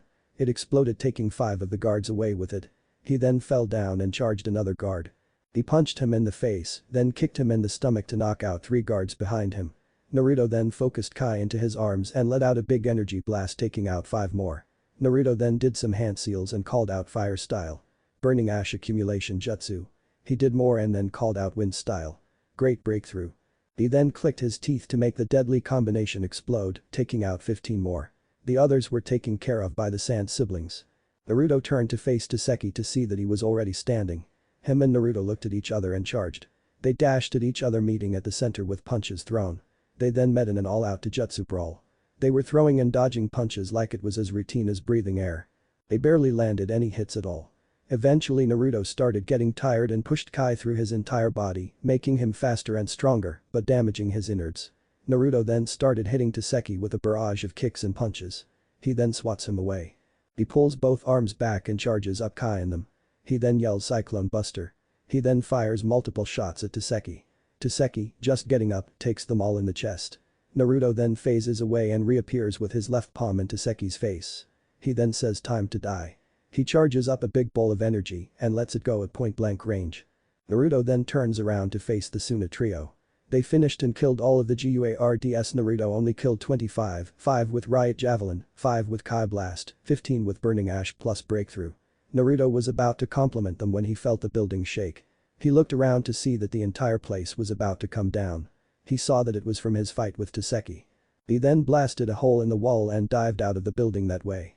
He saw that Gaara called up sand to surround his entire family and teleported them to a roof nearby. Naruto flew up to the roof to join them. They were about to celebrate until they heard Gaara grunt out in pain. All wasn't well with Gaara. Shukaku saw through Gaara's eyes that Naruto was a strong opponent. Shukaku, being a psychomaniac, kept telling Gaara to kill Naruto. Gaara tried to resist, but couldn't no matter how much he tried. The others circled Gaara to try to help him until he grunted Shukaku, stay away from me. He then jumped from the building to get as far away from the others as he could. Naruto was wondering what that was until Kyuubi decided to butt in Naruto, it's the Shukaku. It's trying to take over Gaara. But why? Shukaku must have seen your abilities. He was always bouncing checks his ass couldn't cash. If we don't help Gaara, he could lose whatever part of him is still in there resisting the Shukaku. Naruto took off to the air trying to find Gaara. He found Gaara and touched down by him. Hey Gaara, you okay? Gaara turned to him and said in a voice that didn't belong to Gaara, oh, I'm more than okay, I'm free. Naruto looked into Gaara's eyes to see that they were different. They were yellow with a big black diamond in the center and a yellow dot in the diamond. There were black designs surrounding the diamond on the edge of the eye. Kid, those are the eyes of Shukaku. He's free. You gotta beat him now before he causes more damage. Naruto looked at the Shukaku-possessed Gaara and said, damn, I have my work cut out for me. 5:30 Unnamed Town, Wind Country. Naruto tensed as he heard what the Kyuubi told him. He didn't know much about demons, but he knew that the Biju had big-ass forms and that the jailed ones could turn into those big-ass forms if they have control of their jailer's body. Don't let him breathe, even for a second. If you do, you regret it. You to be loved by Papa Roach or across the nation by Union Underground. Naruto flew at Shukaku Gaara, trying to defeat him before the big form came. Naruto threw a right hook but came across Gaara's ultimate sand defense. His wrist was caught by the sand and Naruto knew that he had to get out before his wrist was broken. Naruto pulled back and tried to kick, but he was intercepted by the sand defense again. Naruto tried to hit Gaara with all types of attacks, but was caught every time. He then created 9 shadow clones and made them use the burning ash accumulation jutsu. The Kage Bunshin breathed the ash on Gaara, getting tea caught in his sand. They then detonated the gas, entrapping the Shukaku-possessed Gaara in a dome of glass. The clones and the original Naruto all attacked the dome together. They ran in and started punching through the glass ball. They were able to get some hits in on Gaara, but he was able to bring up another defense and blow them away. Don't hold back, kid. Naruto faced Gaara and started to fire at him rapidly. After shooting an uncountable amount of Kai blasts, he fired a riot javelin into the cloud of yellow dust. Ha, ha. GTA motherfucker, 10 points. You watch way too much TV. After the dust blew away, he saw Shukaku Gaara there with a hole in his shirt and a singed belly, and the shield was down. Naruto focused Kai through his entire body and zoomed over to Gaara. He then landed a punch on Shukaku Gaara's face, stomach, chest and a kick to the head for good measure. His kick sent Gaara rolling backwards and off the roof they were fighting on. When Shukaku landed on the ground, he was absorbed into it. Then all the sand around, which was a hell of a lot, gathered around where Shukaku Gaara used to be. Holy shit. This can't be good. Naruto shielded his eyes so no sand could get into them and then heard an inhuman roar. He looked up to see that the Shukaku was standing over him. Watch out, kid. Naruto took that time to run. He phased out, avoiding the thrashing of the Shukaku and the chunks of the building they were standing on. Naruto flew above Shukaku and aimed riot javelins at each of the Shukaku's shoulders. The arms fell off, but reformed instantly. Naruto flew 20 feet above the Shukaku's head. Naruto turned his body parallel to the ground, facing downward. He said, guess I gotta use my trump card. Naruto cupped his hands behind his back while saying the chant that's known to every DBZ fan across the world. Kamehameha. He let loose his trump card, the Kamehameha wave. The blue beam of energy crashed onto Shukaku's head, blowing his entire body apart from the inside. Naruto waited in the air, breathing hard. When the smoke cleared, Gaara was lying on the floor. Naruto smiled, thinking he had won the battle. Boy was he wrong. Come on, I wasn't gonna leave you waiting for a month and leave you hanging like that. Gaara opened his eyes, well, Shukaku's, and brought the sand back, forming Shukaku. Son of a bitch, thought Kyuubi as Naruto was punched by Shukaku's massive arms. He was sent flying from that hit. Naruto eventually caught himself, only to be on the end of a ball of air launched by Shukaku. Damn, forgot about the Rinkudan. When Naruto got up, he had a look of despair on his face. He looked up at Shukaku and thought, how the hell can I beat this thing? I blew it up, it reforms, I beat the fuck out of Gaara and he forms the raccoon. What the hell can I do? Why the hell aren't you answering these questions, Kyuubi? Hold up, let me think. Cue Jeopardy song, that's it. Naruto, you gotta recreate the Super Saiyan transformation. Great, except how the hell do I do that? Well, what were you feeling last time? Well, I thought Sasuke died, so rage, anger, sadness, despair. Negative feelings must be the trigger. Try to recreate that experience, kid. Naruto closed his eyes, thinking about what happened last time. His best friend pushed him out of the way of death. When Sasuke died, his rage at Haku, his anger at Haku, Sasuke and himself, sadness from the fact that it was his fault Sasuke died. Unknown to Naruto, a tear fell out of his eye. He felt a wave of negative emotions and power come over him. He held on to those feelings, trying to bring them to the front. With a yell, he pushed them out. His really dark blonde hair changed to a pure gold color, his dark blue eyes turned into a bluish green. He also had a golden aura emanating from his body. He felt the power coursing through his body and it felt incredible. I did it, I finally did it. I reached Super Saiyan again. Yeah, you did. Now go over there and kick Shukaku's ass right now or you'll find yourself unable to fight once the downfalls of Super Saiyan catch up to you. Naruto needed no more persuasion and launched at Shukaku, who was already coming over there to check out the big power boost. Naruto flew under Shukaku's head to his underbelly. Naruto punched Shukaku's stomach, destroying it. He kept flying, bursting out the back not much later. He turned around while flying away to let a riot javelin loose. With that he blew up the back of Shukaku. Shukaku turned around, feeling the hit, and found him by the golden tail of energy he was leaving behind. The Shukaku snarled at Naruto and launched a flurry of Futon. Rinkudan, wind style. Drilling air bullet at Naruto. Naruto just stood there and swatted away all the attacks. After the third one, Naruto hit them with enough force to send them back at Shukaku. As his own attacks were coming back, Shukaku jumped back, leveling city blocks everywhere. Naruto dived at Shukaku and stopped 10 meters in front of his head. He yelled Cyclone Buster and let out his attack. He blasted the Shukaku with 20 rapid fire blasts, then phased in at its head and fired a big one. He saw that Gaara landed on the ground and formed the raccoon again. Naruto flew above it, waiting for another chance to strike. "Hey, kid, I just thought of something." "What?" "Well, maybe if we wake Gaara up, we can end this thing." "What about those hits I landed on him earlier, before the giant raccoon form?" "I think he had a second backup sand armor that protected him from all those hits." "That's crazy, so crazy it just might work. Now beat his ass." Naruto powered up, purposely giving his position away. The reformed Shukaku grabbed him and ate him, trying to suffocate Naruto in the sand of its belly. Naruto moved down to the stomach, unable to breathe. He focused a lot of energy around his body and let it flare out at once while yelling and with all his limbs spread out. It created a huge orange sphere that surrounded him and expanded, destroying the Shukaku and singing Gaara. Naruto flew over to where he felt Shukaku's energy. Gaara Shukaku was emitting so much energy, he traced it to the source and grabbed Gaara by his neck and punched him in the head. When Gaara's eyes opened, they were back to normal.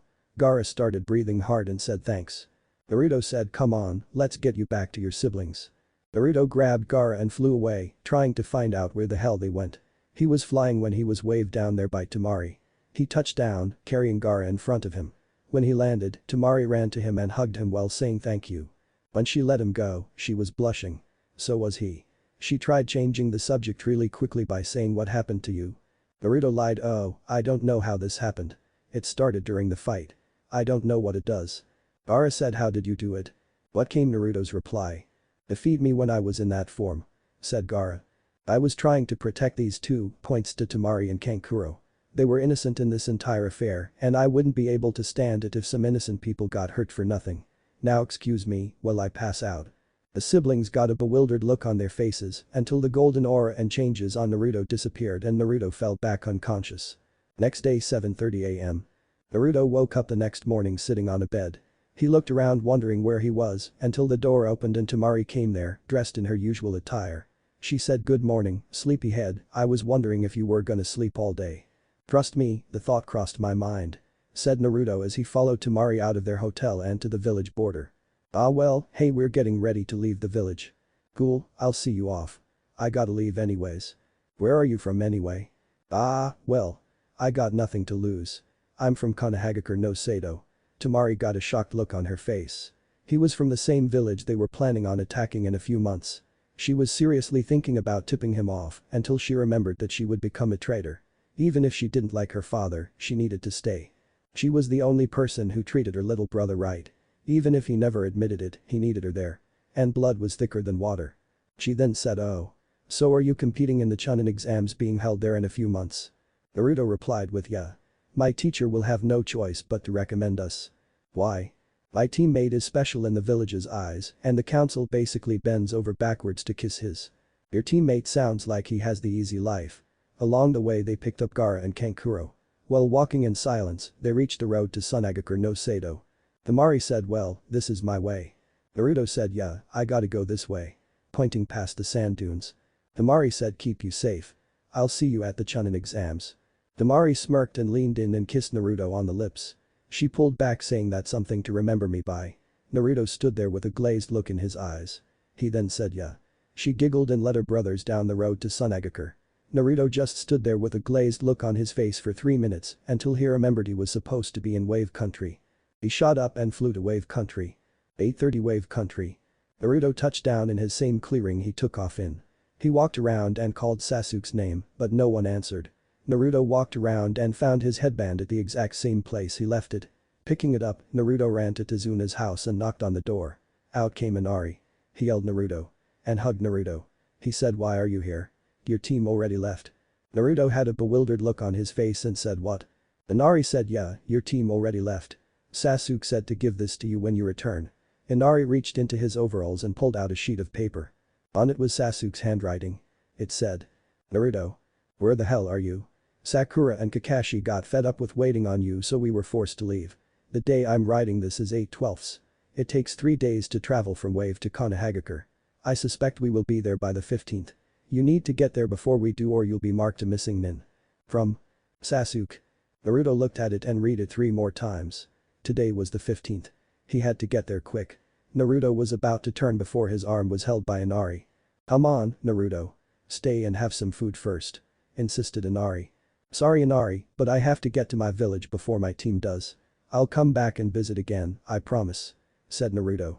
He started running down the path to the village Inari's family lived by. When he was sure he was out of eyesight of Inari, he took off, encased in a wide aura to go faster. But Sasuke, Sakura and Kakashi. Sasuke had done everything he could to stall their arrival to the Leaf Village, but it was all in vain. They kept moving. Also, Kakashi was moving faster than what was needed. Sakura thought it was so they could get to the village in time for the JCPenney shopping spree. But Sasuke knew better. He did it so Naruto wouldn't be able to get there before them. He was trying to get Naruto killed. Doesn't he know he can be punished for not keeping track of a student outside of the village? Oh yeah, that can only be issued if the parents press charges.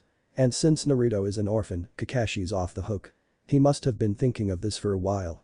Damn, he's pushing us as fast as we can go. Times like this are the times I thank Kami for Sakura's weakness. She's slowing us down so much Naruto might beat us by a year. Sakura started getting tired and asked to slow the pace.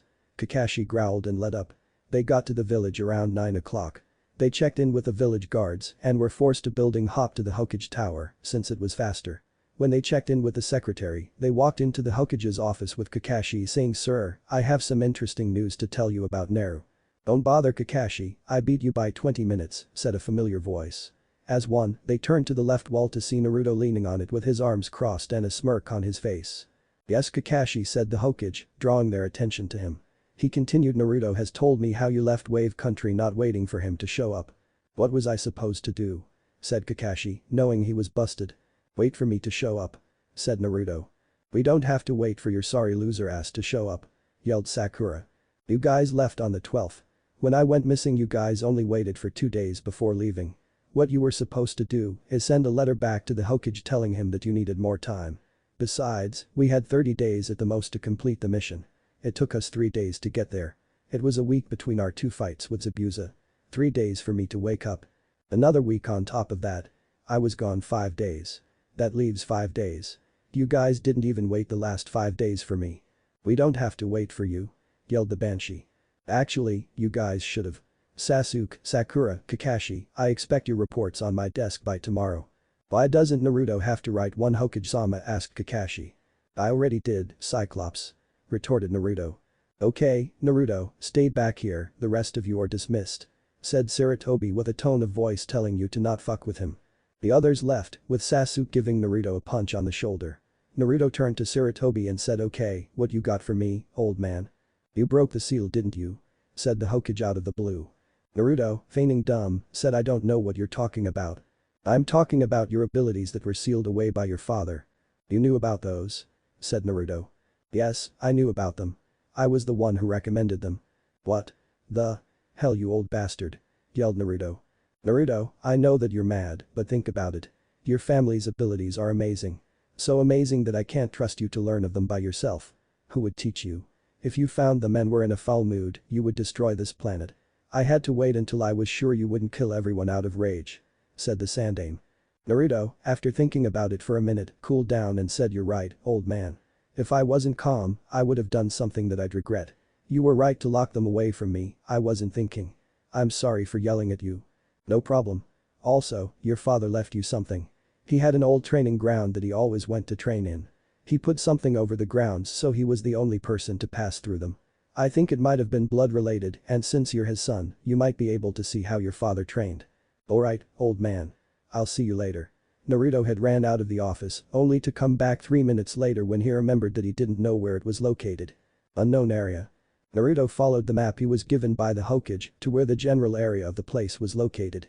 The Sandaime said he had followed Minato to the training ground but then reached an invisible wall that he couldn't get through. He tried some of his strongest jutsu but they still didn't work. He knows that it was somewhere in this general area. Naruto walked until he came to a clearing. There wasn't anything out of the ordinary of this place. 3 training logs, grass field, trees around, nothing. Naruto walked further into the clearing to see something there. He walked there to see a blue panel with a metal ball on top. Naruto looked at the panel and then heard a mechanical voice say fingerprint scan and retina registration please. Naruto jumped and looked around for the voice, only to hear it say fingerprint scan and retina registration please. Naruto kept looking around for it. Hey, Dumbus. Hurry up and do the fingerprint scan and retina registration already. He looked down to see that it was coming from the blue panel. Naruto put the stuff on the back burner and put his hand on the blue part. Then the metal ball came out somehow and shot a blue beam of light at his eyes. The machine said Naruto Uzumaki-san, welcome. Then part of the clearing opened up and a circular metal platform 10 feet in diameter showed under it. The platform started going underground. Naruto panicked and started looking for a way out. He found that there was none. He just stopped struggling and waited for the platform to take him to wherever. After 5 minutes the platform stopped. Naruto walked off the platform and lights started coming on as soon as he passed them. They then lit a path somewhere. He followed the trail to come to a room.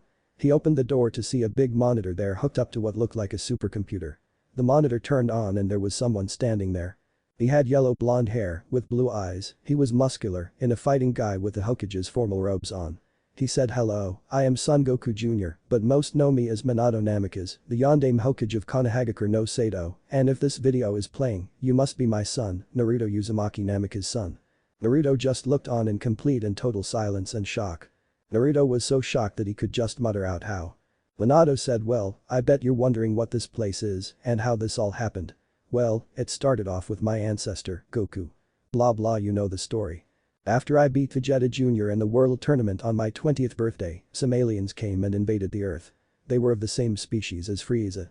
I and Vegeta Jr. fought them off, but there were hundreds of thousands of them and only 2 of us, remember Piccolo died in GT. By this point the Yondaime started tearing up, remembering his past.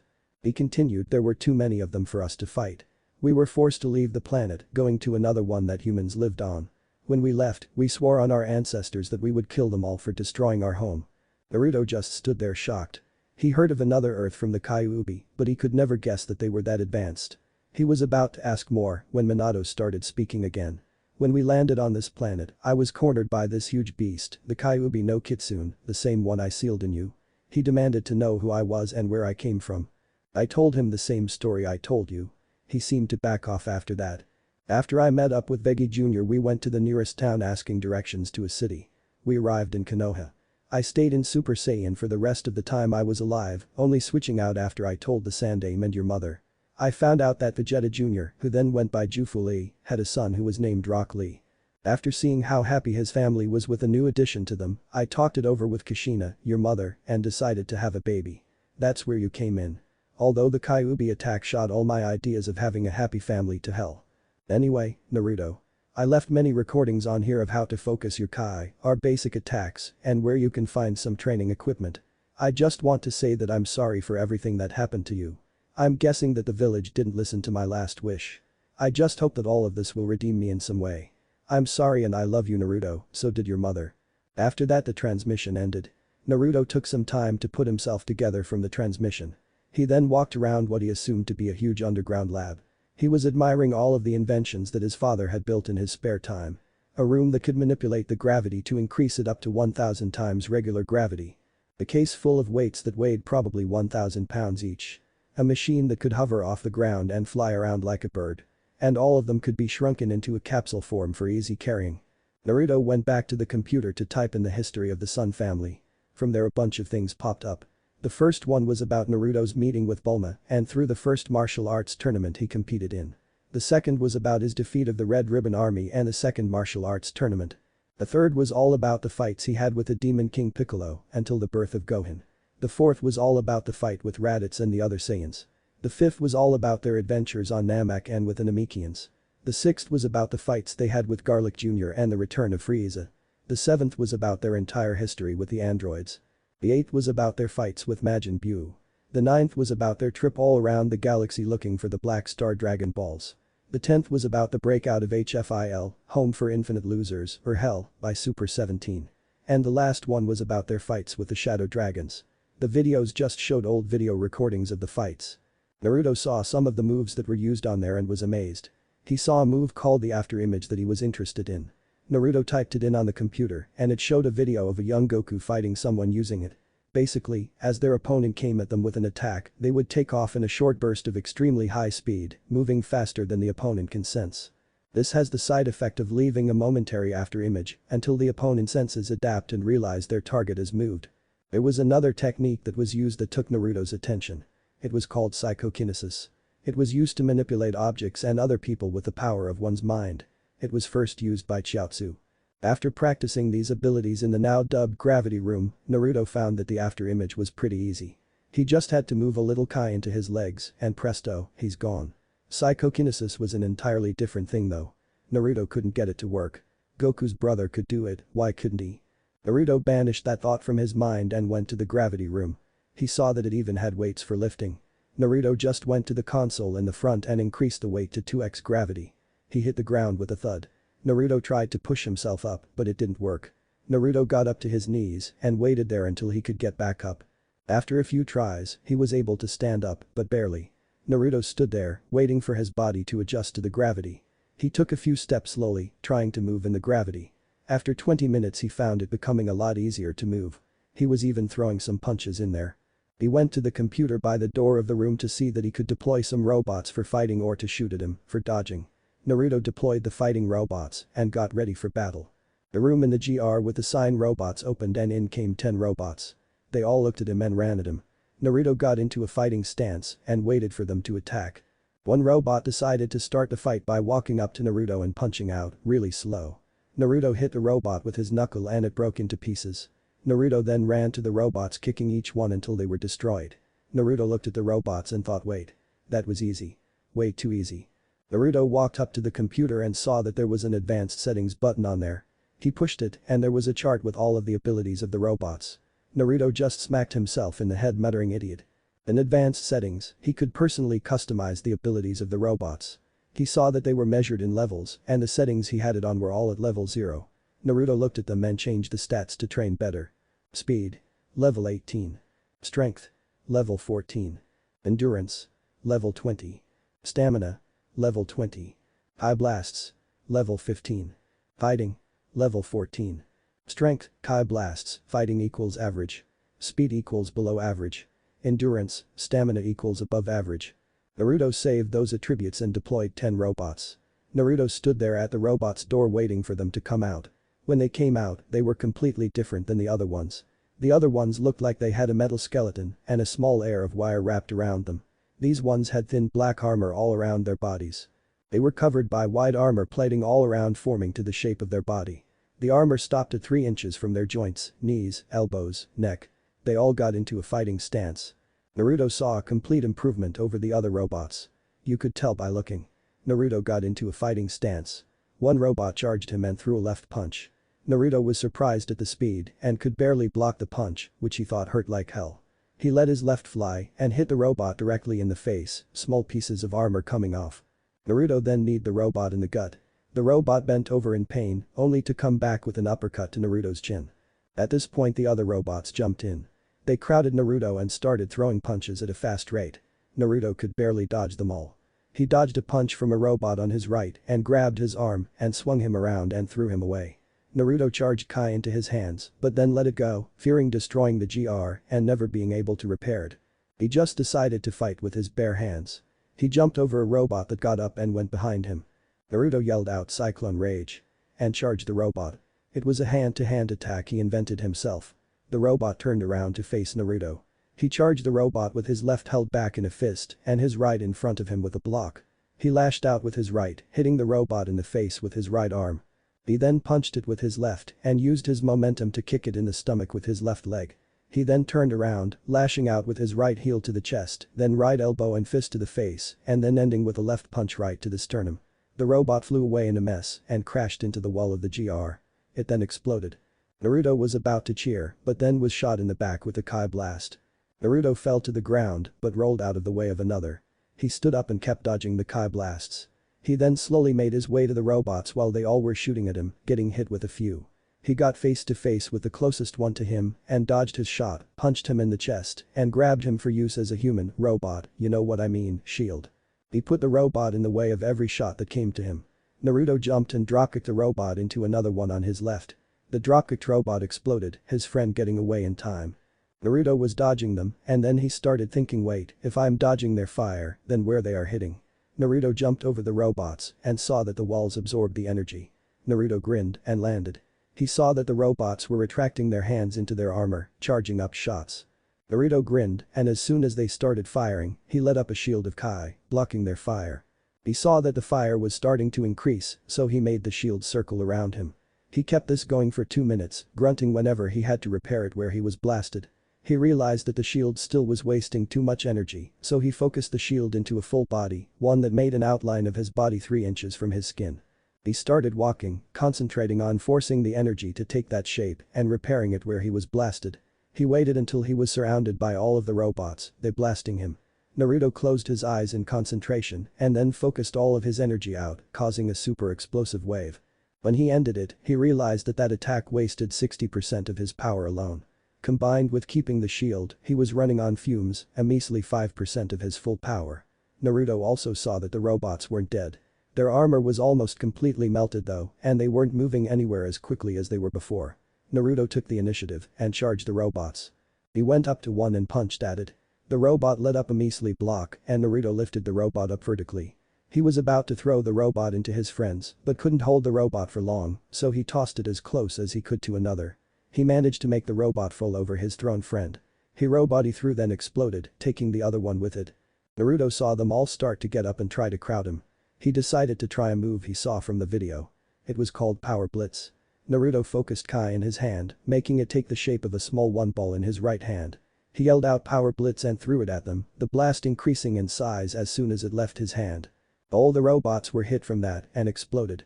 Naruto saw that he won and then sat down, happy that was finally over. He laid down in the GR, waiting for his breath to catch, when he noticed a level 0 robot come out and hand him something. He saw that it was a small green bean. He looked confusingly at the robot, which left the room by then and looked at the bean. After thinking, Naruto shrugged and ate the bean. He immediately felt different, he felt revived. He was able to get up easily. His wounds were healed and he was full, surprisingly. He walked over to the computer to see that it was around 7 PM. He walked out of the GR, deciding to leave it at the lab. He walked up and activated the lift, taking him up. He left the training ground, wanting to get a lap around the village and before he went to sleep and tell Sasuke about what he found. Around the village. While Naruto was taking his lap around the village, he saw someone behind him. The person had on green spandex, with a bowl cut, black eyes, and a red forehead protector around his waist, orange leg warmers, and some sandals. He caught up to Naruto and stayed at level with him. He looked at Naruto. Naruto looked at him. They then smirked at the same time, pulled out kunai, threw them in the air, and took off in a race. While racing, they were neck and neck. The two boys were tied. Since they were tied, Naruto decided to turn the competition up a notch. He took off, pushing Kai into his legs to get ahead. The boy saw that Naruto was way ahead of him, so he closed his eyes in concentration and then yelled first gate. Heyman, gate of opening, opened. The boy then was surrounded by a wide aura and took off, coming to a stalemate with Naruto. Naruto then pushed more chakra into his legs, gaining more ground on the kid. The kid then jumped forward, gaining immense altitude, while crossing his arms and closing his eyes. He concentrated and then yelled second gate. Kaiman. Gate of rest. Open. The boy then gained an immense power gain, while creating a huge wide aura of energy around himself. Focusing a lot of it into his legs, he blew past Naruto and unknowingly won the race. But they paid no heed to it. Naruto was shocked that a normal kid like that boy could be that fast. Naruto then dug deep into his power reserves, putting as much power into his legs as he could. Meeting the kid in a stalemate. They looked at each other and then Naruto dropped like dead weight onto the ground. The kid stopped and headed back for Naruto to help him. He helped Naruto sit up and then fell down beside him. They both were in need of oxygen, so much so that their hearts were about to burst their ribsage and come out their chests. After they caught their second wind, Naruto asked the kid, "Hey, how did you do that thing during the race?" The kid said, "Oh, you mean the gates.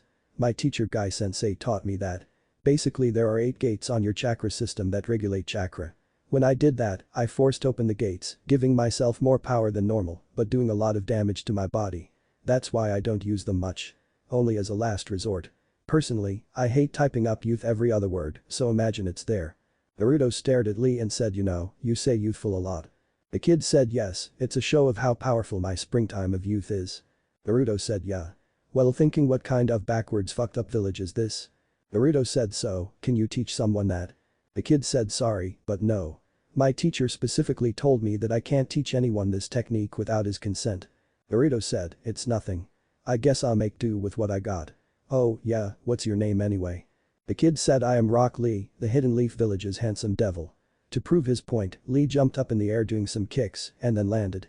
First, Naruto looked confused, then got a look of surprise on his face and asked, is your father named Jufu Lee? Lee said yes, he was. How do you know that?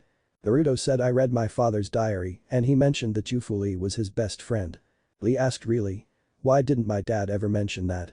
Naruto looked at Lee in surprise and said, your father's alive. Lee said, yeah, why wouldn't he be? Naruto muttered, I thought he died in the Kyuubi attack. Lee said, no, he went in a coma for about 5 weeks and then came back. Though he left when I was 8 for some reason and hasn't come back. Naruto said, damn. Lucky you. Out of nowhere, a voice said, no. Lucky me. They turned to the left to see a person standing there. Except it only has a human structure. It was over 10 feet tall. It had white armor surrounding an ice blue dome with 2 horns coming out of its head at an angle, then bending directly up. On its chest was an ice blue dome surrounded by white armor. The white armor took the shape of its abdomen muscles. It also formed armor for the shoulder, which had the ice blue dome in them. Pink skin outlined its arms, and the forearms were encased in white armor with a big brown spot on the front. Its hand skin was ice blue and it had 5 fingers. The armor stopped on its waist, where pink skin outlined the rest of its lower body. Armor encased its lower legs. It had 3 toes on each foot with a foot having ice blue skin. It also had a 5-foot tail. The beast also had something on its left ear that formed a visor for its left eye. It said, yep.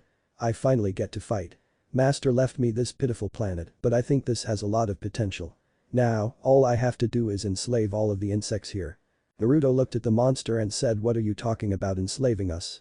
The beast said, my master let me have this planet. Naruto said, who's this master of yours? The beast said, my master is the all-powerful Kurumi, the great-grandson of Frieza. Naruto's eyes widened as he paled while hearing the Kyuubi say, we are fucked royally. Naruto and Lee were staring down this huge monster. They were scared. Almost too scared to move. Keyword. Almost. The monster looked at them. He pressed the device on his left ear. Yellow markings went through the visor on his left eye. The monster pointed at Naruto and he said power levels are 270,000 and points at Lee 220,000. Mere flies compared to my power. But it does seem like I'll get at least a good warm-up in this fight. Naruto snarled and said, please, we can take you. You don't seem so tough. Saiyan cockiness. Piss off, thought the Kyuubi and Naruto respectively. The guy just laughed at Naruto and said, see here, kid. I have a power level over 800,000. I could beat you with the tip of my finger. There's no way you could defeat the great and mighty Teist, pronounced like Teist. Naruto said, why the hell are you named Teist? That sounds like toast. Oh, well, let's get started. Lee looked at Naruto and said, what are you doing? We need to run and get someone else to handle this. Naruto said, please. I'm not running from any fight. I'm gonna stay here, fight and win or die trying. Lee said, kid, are you crazy? We could die. There's a time to fight and a time to retreat tactfully. Guess which one this is? Naruto got a thoughtful expression on his face, waited a minute and then said, a time to fight. And charged Teist. Teist just smirked at Naruto thinking that Naruto's attack wouldn't hurt him. Naruto jumped and kicked him right in the jewel in his chest. He took it with a small amount of pain and swatted Naruto with its tail as soon as Naruto landed. Naruto rolled and landed by Lee. Lee looked at him and said, any more bright ideas? Naruto got back up and said, just one. Duck. And tackled Lee as a pink blast went through where they just were. They looked where it came and saw that it was Teist who fired the blast. Naruto helped Lee up and said, can you do those gate opening things again? Lee said, maybe, but it does a lot of damage to my body. If I open 4 of them, I could completely annihilate this guy, but my body would be torn from the inside by it. Naruto looked at him and said, what would happen if you opened the first 2? Lee looked at Naruto and said, well, the first gate dodge a blast by Teist, releases the brain's limit on the total strain on the ducks under a kick and rolls away muscles, giving the user 5 times their normal strength. The second gate releases the brain's limit on the body's dodges a punch and jumps off his head over to Naruto, stamina, making a battle-worn person ready to fight, as if the fight had just started. Naruto looked at Lee and said, open the first gate. When you start to feel tired, open the second gate. We both fight him. Together we can both beat him. Naruto looked at Teist and saw him charging for another death beam. Naruto waited and muttered 3 2 1 1 half 1 4th 1 8th and 1 16th and 1 32nd. Just shoot the damn thing already. Yelling at the end. Teist fired and Naruto yelled break. And they charged Teist. Naruto looked at Lee and pointed at him. He then pointed up. He then pointed his thumb at himself and pointed down.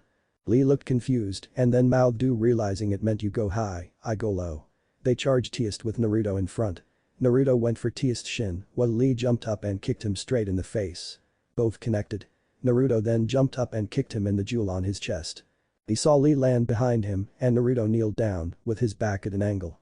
Lee then ran at Naruto and up his back, jumping off at the last second. He then started twisting in the air while moving closer to Teist. Lee yelled out leaf great whirlwind. He then lashed out with his right leg and kicked Teist in the face. Then used his momentum to turn around and hit him with a left heel, knocking Teist back. Teist growled in anger and punched the ground where Lee was. Lee rolled to the left, barely dodging the punch that left a small indent on the ground. Lee got up and kicked Teist's elbow, injuring it greatly. After Lee launched off his back, Naruto ran at Teist doing hand signs. After it, he yelled out lightning style. False darkness and thrusted his hand forward. A mass of lightning came out and struck Teist. Naruto made a shadow clone. They both started doing hand signs. They then yelled out fire style. Grand fireball jutsu wind style. Great breakthrough. The fire and wind collided, burning Teist. After Naruto ceased the attack, they saw that Teist was really burned. They also saw the look of rage on his face. He yelled enough games, pathetic humans. It's time I show you my true power. He then charged Naruto faster than Naruto could track and punched him in the chest. Naruto's eyes widened. Lee ran over there, trying to kick Teist, but was swatted away by Teist's tail. Naruto dropped on the floor, still hunched over in pain. Teist said I think I'll take my time killing you all. Too bad for him, he didn't expect a fist right in the face. He was launched away by that punch. He rolled and tumbled on the ground 5 feet away. He looked up to see Lee standing by Naruto, but he was different. Lee's hair started levitating at weird intervals. Also, sweat was coming from Lee's forehead and he had a big wide aura around him. His hands were balled up in fists tightly and his muscles contracted and expanded. He only had 3 seconds to ponder this before he was punched across the face. He unknowingly turned on his scouter and saw that the level of Lee's power was at 900,000. He gaped in fear as Lee charged him and kicked him in the face, damaging the scouter more than he did before. Teist got into a standing position and waited for Lee. Lee charged him and threw a punch that missed and then threw 2 kicks that were dodged also. Lee then faked a punch and ducked. He twisted as he did and launched a spinning kick at Teist's feet, yelling leaf violent wind. Teist started falling forward when Lee suddenly appeared with his foot in the air, but pulled back. Teist thought oh, phew, but that was as far as he got since Lee kicked him in the chin, sending him in the air while yelling leaf rising wind. Lee then pounced up there, appearing behind him. He put his index fingers on Teist's back while saying leaf shadow dance. He then lashed out with a right roundhouse to Teist's right side and then started spinning quickly. Teist started falling to the ground from the kick so he couldn't block when he heard Lee yell Konoha Raken, Thunder Fist. I think Raken sounds cooler. He then took the attack right in the chest. He fell down, hitting the ground and leaving a Teist-shaped imprint on it. Lee landed on his knees huffing and puffing, his wide aura getting smaller.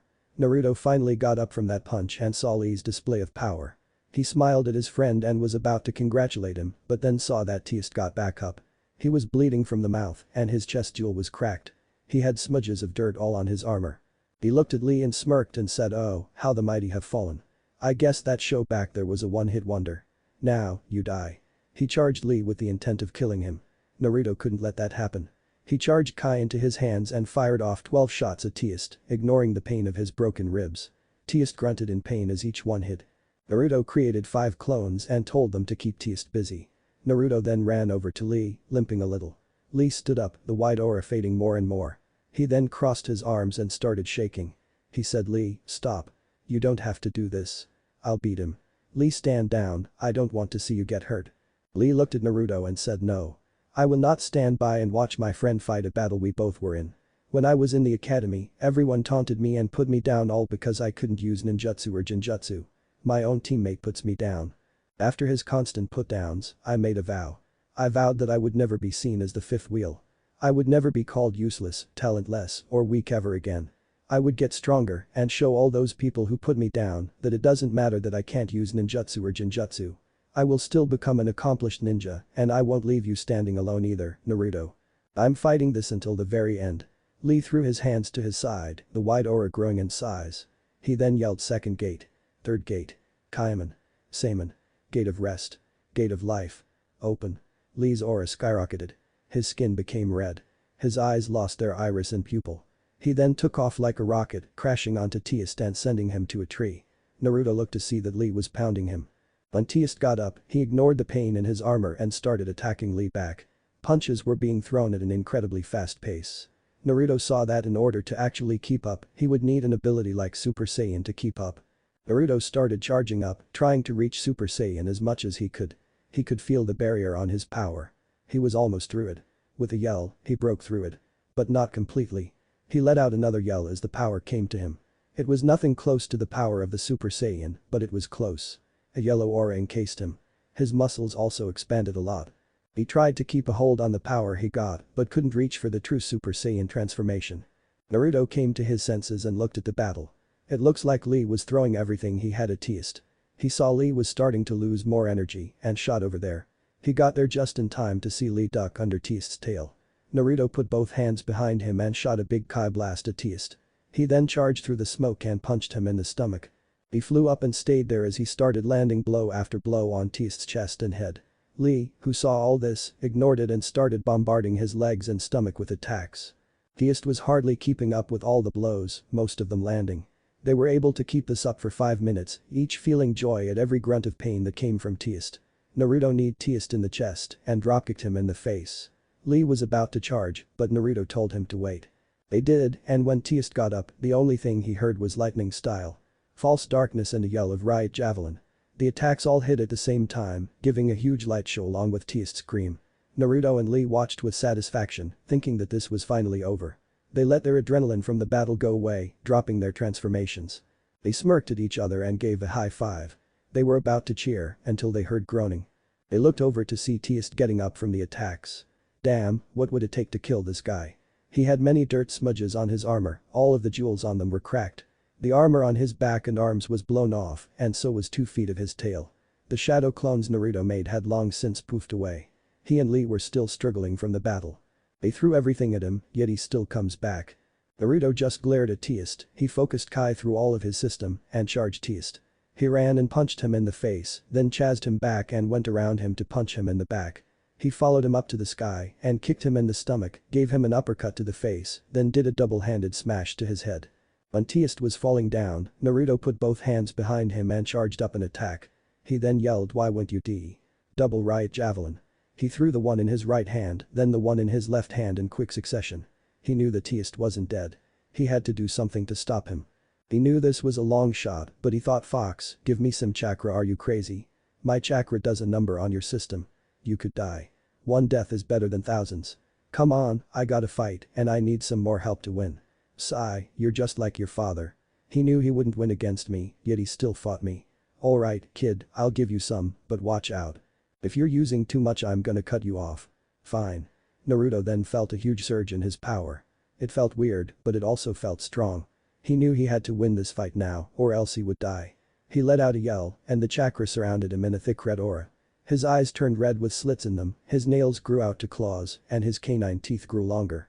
His hair was levitating at irregular angles because of the aura. He glared at Teist and charged him again. He punched him in the face, but Teist flipped back, hitting Naruto with his tail. Naruto charged him and struck out with his claws, but they were blocked. But they also clawed at the pink skin that was on his forearm. Teist kicked out with his left foot, Naruto grabbing it and stopping it with a chakra-enhanced block. Naruto took his left hand, sent a lot of chakra into it, and punched Teist in his knee as hard as he could. Teist's scream of pain was like music to Naruto's ears. Naruto threw Teist's leg around him, making Teist turn and was about to punch him in the stomach, but then a yell of Leaf Hurricane came and Teist was kicked away. Lee landed in front of him. Naruto charged in at Teist, Lee not far behind. Naruto jumped and kicked him in the chest, with Lee behind him aiming for his head. Teist jumped back, dodging the one for his chest, but not the one for his head. Teist leaned back from the punch, allowing Naruto to jump up and plant a left heel kick in his chest. Teist stumbled back, falling to the ground. Naruto looked at Lee. They were both panting hard, trying to catch their breath. Naruto didn't know how much longer he could hold up until Lee was kicked in the head, flying back. In his place was Teist, mad as hell. Naruto charged him and threw a left punch. Teist dodged it and lashed out with his tail, hitting Naruto in the head. Naruto flew away, into the forest. Teist chuckled and then grunted as a ball of Kai came and hit him. Fortunately it destroyed his scouter. But Naruto got back up from that attack, some of the Kyuubi's power going back to the Kyuubi. He saw Teist standing there, looking for them with his eyes. He saw that the thing on his left ear was destroyed. Naruto looked at it oddly, but paid it no heed. He had to get around and blast the guy. He took off in the forest, hoping that Teist wouldn't find him yet. With Lee was lying on the ground, completely dazed from that punch. He knew that he had to get up and fight. He owed it to Naruto. He got on his knees and took it slowly, trying to get up before Naruto died. But Teist was smirking. He had finally killed those brats. But they gave him a big fight. If there was someone stronger than them on this planet, he may have to get others to come and help him. He almost died from those snot-nosed brats. Teist just chuckled. Well, they ain't gonna bother anyone anymore, said Teist as he stood up. Unfortunately, he was so absorbed in his inner monologue that he didn't hear Naruto charge up something. Naruto had gone through the forest, getting on the other side of Teist. He saw him thinking to himself, so he put his hands behind his back and charged up. He focused some of the Kyuubi's Kai into his hands. He charged them up with as much as he could. Naruto threw his hands out yelling Cyclone Buster. He fired 12 big blasts, all red. They all hit Teist. By the time the first hit, he was too out of it to dodge the rest. Naruto then phased forward in front of Teist with a big red blast in his face. He held it in his face and let it go at point-blank range. When the attack exploded, Naruto flew back from it. After gathering his senses, Naruto made 5 shadow clones, leaving them to deal with Teist for now. Naruto flew into the air, looking back as one clone yelled "Yeah, bitch." As he hit Teist with the water bullet jutsu and another hit him with the false darkness. Naruto chuckled and flew high into the air. He waited until he was over Teist. He then cupped his hands and started chanting Kami-Hami. As soon as he was about to let it fly, a voice to his right said stop. Let me. He looked over to see a man whose hair stuck up all going to a single point in the air. He had on a black short-sleeved shirt with a purple coat over it, Future Trunks jacket, but without Capsule Corporation logo. He also had on white gloves and black pants and white boots with brown tips. The guy had a look and an aura around him that screamed power and demanded respect. If Naruto wasn't as powerful as he was, he would have shitted his pants by now. Naruto looked to see the guy hold his hands parallel behind him, unlike Naruto. But usually Naruto's attack is blue. The attack this guy was charging up was purple. Also, it was generating electricity and sparking off wildly. Some sparks hit Naruto. If the guy noticed it, he paid no heed as he glared at Teist and then yelled Gallic Gun, fire. The attack sailed forward, Teist unaware because of the 3 clones still giving him problems, and his scouter was destroyed. As the attack sailed, it lighted the night sky, catching the eyes of many. But those who saw it thought it was another ninja practicing attacks, so they paid it no mind. As the attack sailed through the air, Teist finally looked up and saw the reason for the sky being so bright at night. He looked at the blast to see that it was already too close for him to dodge, so he threw both hands forward and focused Kai into his hands. He released the blast, yelling out Domination Blast. The attack came forward and combated the Gallic Gun. He was being overpowered quickly, so he jumped away, barely avoiding the brunt of the blast, but taking the shockwaves, shattering 3 of the other jewel-like orbs on his body. He landed and wiped imaginary sweat from his brow, thinking man that was a close one. But Naruto. If he looked in the sky, he would see the guy who fired at him take off his jacket and hand it to Naruto. The guy clenched his hands at his hips for a moment and then a yellow aura changed around him. His hair stood up more, his eyes turned green. His muscles expanded a bit. Naruto was amazed, but not from the fact that this guy was a Saiyan also, but of the fact that that guy had just transformed to the Super Saiyan level with almost no effort. The guy then took off at Teist, faster than Naruto had ever seen anyone go. Naruto followed him as the guy then yelled final impact. And started throwing punches and kicks at lightning speed, each one connecting with Teist. He then held his right foot back for a moment, his foot gaining its own unique wide aura, then slammed it into Teist's center jewel, destroying it completely. He then leaned back on his right leg and then popped his body and his left arm out. Instantaneously a blast of thunder and lightning impacted on Teist's chest and came out the other side. Teist just stood there, with a hole in his chest 2 feet in diameter. He then slowly landed on the ground and on his knees. He looked at the mystery guy with fear in his eyes, knowing death was near. Naruto walked up to them and saw the hole in Teist's chest. He looked at the guy to see him grab Teist's head with his right hand, charging it with Kai. He then let it go, blowing Teist to smithereens. Naruto, looking at the guy, got a distinct feeling that the guy could have done that without transforming anyway. The guy released the transformation and just held his hand out to Naruto, indicating to his jacket. Naruto gave it to him and he grunted out thanks, then looked into the forest and 2 seconds later Lee walked out of it but fell over. The guy walked over to Lee and picked him up. He put him over his right shoulder and looked at Naruto. He said, "Kid, you know how to fly, right?" Naruto just nodded. The guy said, "Come on, follow me," and took off, Naruto behind him. The guy flew over to a vacant field with the panel on there. It said in a mechanical voice, "Fingerprint registration and retina scan, please." The man put his hand on the monitor while leaning forward, having his eye scanned. Naruto looked, surprised that this guy knew how to get in. He thought it was only accessible to him since his father died. It then said fingerprint registration and retina scan completed. Welcome Vegeta Brees Jr. The ground then started to open up, with Vegeta Jr. walking over onto it. Naruto followed quickly, the elevator speeding up and taking them down to the lab. Underground lab. When they got to the lab, Vegeta Jr. started hastily walking forward, not waiting for Naruto. Naruto had to run to keep up with him. When they left, they made it to a room with a sign that said Regen Tank. When they walked in, there were computers lining the entire left wall, with strange machines lining the right. They were hooked onto the wall and were white. They had buttons on the hatch where they opened, and the doors on them were all made of glass. They also had these black things dangling down from the top. He saw that Vegeta Jr. had set Lee down in one. He looked to see that the strange black thing was put over Lee's mouth and a white rubber band was attached so it would stay on. He then closed the lid and pressed some buttons. The tank started filling with some green liquid.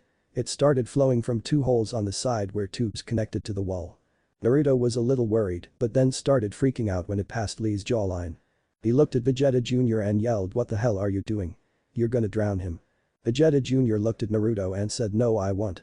The green liquid heals him and the black mask makes sure oxygen is pumped into his mouth so he can breathe while still being knocked out. "You might want to get in one, you took a pretty bad punch at the start." Naruto then said, "No, I feel fine ow." He yelped in pain as one of his ribs hit something it wasn't supposed to. Naruto limped toward the machine by Lee's, growling at Vegeta Jr.'s smirking face. He strapped himself in and trusted Vegeta Jr. to do the job right. When the liquid filled the tub, Naruto found the liquid wasn't that bad. It felt soothing on his skin. He decided to take a small nap in the water, trusting Vegeta Jr. Outside the tank. Vegeta Jr. was pacing around in front of the computers. The computers showed that Lee had mild muscle damage and that just about every point of his body was stressed beyond its natural limits. He had a mild concussion, fractured knuckles and wrists, a fractured skull, and some chest damage, but 30 minutes in the regen tank and he would be fixed up good. Naruto was a different story. He cracked 5 of his ribs with that one punch. He also had a big concussion, overstressed chakra system, broken jawline, his hands were completely burned from all the Kai attacks he used, his knuckles were almost broken, his skull was fractured, and one of his ribs punctured his liver. That was big, but about 40 minutes in the chamber, and he would be as good as new. Vegeta Jr. looked at the list of injuries and saw that their concussions were going down. He sighed in relief.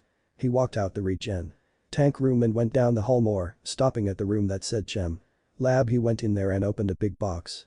It had all sorts of tree roots and stuff in it. He took out some of it, mixing it with some of the things that were in the cabinet of the lab. After 5 years of searching, he finally found all the things he was looking for. 30 minutes later. During the time Lee was out, the list on the computer started checking off a lot of things. Lee's injuries were all fixed, but Naruto's weren't. He still had the overstressed chakra system and the punctured liver and a small concussion. Lee woke up to see that he was in a tub full of green water. His eyes widened quickly as he tried to look for a way out. He was about to pound on the glass for someone to get him out, but someone said, "Hold up, I'll get you out. Just wait a second." Lee heard the voice, but it was muffled a bit so he couldn't hear it completely. Lee saw the green water leave the tub.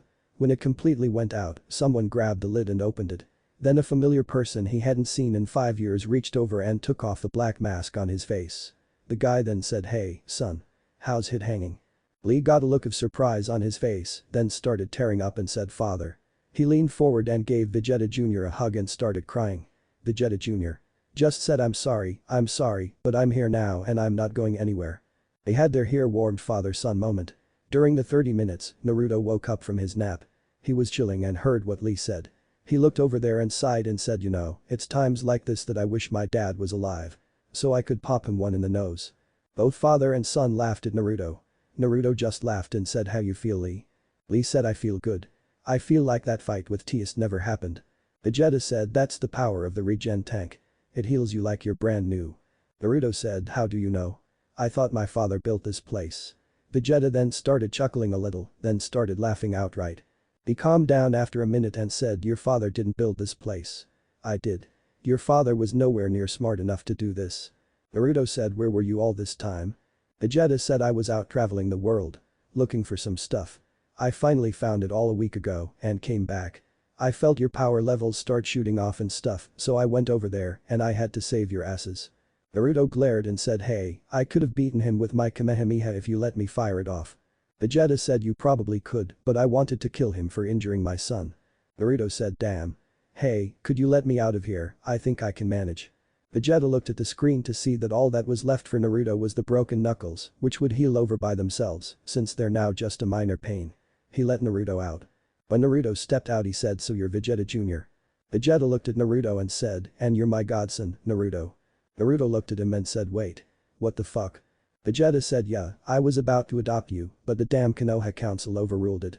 They purposely go out of their way to make your life a living hell. I was this close, held up his index and thumb a millimeter apart, to killing them all. Naruto glared at the ground and said, too bad you didn't. Those bastards deserve to rot in hell. Vegeta said, oh so true. I personally sent person after person to them for breaking the Sandame's law, but they were all let off. It took every ounce of control I had to not blast that place to oblivion. Naruto started nodding and agreeing. After a while, he said, what were you looking for? Why were you gone so long? Vegeta looked at Lee and said it was to cure Lee of a disease he contracted. Naruto looked at Vegeta and said, wait, what? Vegeta said, yes, it runs in our family. Lee, I think it's time I told you of your heritage. He then clenched his fists to his side and went Super Saiyan. Lee said, Dad, your hair's gold. Your eyes are green. What happened? Vegeta then told Lee of his entire Saiyan heritage. He stopped every time to answer Lee's question. While explaining to Lee the Saiyan heritage, he also talked of Lee's disease. It was a disease that only affected the royal family of the Saiyans. The disease would block their Kai from ever forming, leaving their body weak and them having no way to defend themselves. It only let out enough to keep the person alive. But if left alone for too long, by the time they turn 18 they would die. The disease would completely stop the formation of Kai and the person would die. The disease could easily be countered by the antibiotics of Vegeta's homeworld and of planet Vegeta. Not on this planet. They were taught how to make the cure and the babies were usually fed it in a milk bottle since the cure was liquid in form. The only problem was that the things Vegeta needed to make the cure only grew in specific parts of the world. He traveled the world using a guess and check method to find which plants could cure Lee since the plants needed weren't on that planet. Also, he had to make sure the combinations of them wouldn't kill Lee. After the tale, Naruto said, so, you make the cure yet? Vegeta nodded his head saying, I'm about to go finish it now. Lee asked, how long does making the cure take? Vegeta said, about an hour. I only have a small part left to do, why don't you guys go to the GR and train a bit? Naruto said, alright. After training in 2x gravity with Lee, Naruto and Lee were approached by Vegeta Jr. with the cure. After Lee took it, he fell out like a light. Vegeta Jr. grabbed Lee and took him to a room where he was laid down. He advised Naruto do the same thing, stating he would help train him since that one-eyed bastard won't do his damn job. In Naruto's mind. Naruto was pulled into his mind in the meadow he made for the Kyuubi. He dreamed he was with that Tamari girl from Wind Country. Before the dream could get M-rated, he was pulled out by the Kyuubi. He looked at the Kyuubi with so much rage that he couldn't resist calling out, you bastard. The Kyuubi just fell over laughing. He said, kid, in case you hadn't known, I was the one who gave you that dream, so you should be thanking me for what you got. Naruto was still glaring at the Kyuubi and said, fuck off. The Kyuubi said, whatever. Anyway, I called you here because I want to tell you something. From how your father made it sound, that Teist dude was a weakling compared to Kurumi. Kurumi is the descendant of Frieza and shouldn't be taken lightly. I can teach you more jutsu, but there are some I can't teach you, and with that bastard teacher of yours, you won't be learning anything soon. Naruto said, well, what am I supposed to do? Kyuubi said before he always told you to work on your chakra control. I'm telling you that now too. Also, try to interact with the spiritual side of chakra. Right now you can completely control your Kai. If you can learn to control your spiritual energy just as well, you can get a lot better chakra control than you have now. Also, ask the Hokage to see if someone would teach you Kenjutsu. And get a sword you could use. Naruto replied, what about Sasuke? Kyuubi said, I don't care. You can help him if you want, but he seems fine on his own. Also, ask Lee and Vegeta about the same thing I did to you. Kami knows you can't get a woman. Naruto said, hey. Kyuubi said, shut up. And you know it's true. When a girl kisses you, you don't just stand there like a vegetable. You bend her over and take her like a man. If the future of the Saiyan race was left in your hands, their history. Naruto just muttered fuck you while glaring at Kyuubi. Kyuubi just said go to hell while ejecting Naruto back to his dreams. Naruto woke up from his chat with the Kyuubi determined. He walked over to Lee to see that he didn't look different, but Naruto was astonished. He had trained a little in Kai sensing, but didn't get far in it yet. He used his weak skills to see that Lee had a lot more energy than before. Naruto walked away and got dressed into his version of his family's guy, you know, the black and red one with the red bandana and the ninja band around his left bicep and into the GR. When he got there, he saw that it was empty, so he hopped in. He set 20 robots to the setting he had them at before, speed. Level 18 strength. Level 14 endurance. Level 20 stamina. Level 20 Kai blasts. Level 15 fighting. Level 14 and waited until the party started. The robots came out and charged Naruto immediately. Naruto jumped over the head of one robot and kicked it in the back of the head. Naruto dodged the Kai blast that came for him and fired back at the robot that did it. He ran over to the robot and jumped for a flying kick but was blasted by another robot. Damn, thought Naruto as he threw a barrage of Kai beams at the robot that fired. He then rushed in and punched him in the face. He then took a kick to the back from another robot and had to jump away. He landed and started firing Kai blasts at the robots. The robots took a lot of the damage, but their armor was able to hold up despite being burned to a crisp in a few places. One charged forward through the blasts, taking a lot of shots in its body and punched Naruto in the chest. Naruto just punched the robot in the face, sending him flying back. Naruto charged forward and was tackled by another robot. Naruto fell to the floor and then punched the robot in the face repeatedly. Naruto got up and followed the one he hit away. He ran into another robot. Naruto just jumped over it and kicked it in the back. He fell and rolled onto the ground right in front of the robot. He then popped up with a right uppercut, smashing some of the armor. He then turned around and kicked him with his left heel, smashing more until it hit the barrier, damaging its armor further. Naruto charged the robot but got shot in the back. He started to get pissed off and just charged his power into a riot javelin and threw it at the robots. He packed it with 40% of his chakra, so if that didn't hurt them, nothing would. He turned to the first robot and just unleashed 10 Kai blasts on it, destroying it easily. He turned to the other robots to see that 3 of them were down for the count, but there were still a lot of them standing. Naruto just let out a battle cry and charged them. After a few minutes, he was able to destroy all of the robots. He went to the console in the middle to see that it was 7:30 AM. He went out of the GR and saw that Lee was up now and dressed differently. He now sported a dark blue muscle shirt with black pants, but with white boots, what future Trunks wears under his jacket, except blue and white shoes. Naruto went up to him and asked, "Hey Lee, how you feeling?" Lee said, "I feel different, Naruto. Very youthful, but different. With all of this energy flowing through me, I just know this is an entirely new part of my life. I don't know what I'll do." Naruto said, "That's easy. How about helping your dad kill those sick bastards that blew up their home planet? There's a lot more where Teist came from and I'm pretty sure they get a lot stronger. We'll have to be ready. Another thing you could do is destroy Neji in a fight." Lee said, "That's a good and very youthful idea. Maybe I'll do it." Naruto said, "That's the spirit. Now I think we have to meet with our teams now or we'll be in big trouble." Lee said, "Damn, you're right. Oh, it's 7:45, Guy-sensei will never let me live it down if I don't get there in time." As they were running for the lift, Naruto takes another look at Lee and notices something weird, he had lavender hair. When they got on the lift, Naruto said, "What the hell, Lee? Where did you get lavender hair?" Lee said, "It's my natural hair color. When I first started the academy, people laughed and talked about me cause of the color of my hair. I dyed it so no one would notice." Naruto asked, "So why didn't you dye it today?" Lee said, "Well, first, I didn't have any dye since I slept here. And second, I'm tired of hiding who I am. If people talk about me behind my back, then that just shows that they're too scared to say it in your face." Naruto said, "That's true. Cause when they bring it to your face, they get their asses kicked." After Naruto stopped talking, the lift was finally opened. Naruto and Lee said their goodbyes and went to their team meeting places. Naruto ran there and got there to see Sakura and Sasuke waiting there. He went to sit by Sasuke and waited for Kakashi to get there. While they were waiting, some of the other teams were having meetings. The teams were told they had no missions for the day and to report to the Team 7 training ground for a group tournament that the Jounin asked their genin to be a part of. Mido Guy's team was also called, making it a 12-man tournament. The other teams got there just as Kakashi came. Kakashi inwardly smirked, crushing Naruto's spirit will be easy as pie. Kakashi said, "Hey, all of you guys are here, now we can start this tournament." Hiba said, "What tournament? I wasn't told about this." Kakashi said, "Me, Asuma, Kurenai and Guy planned this thing last night, so you wouldn't have heard about it." Basically, this tournament is to promote group teamwork and cooperation among the genin of Konoha.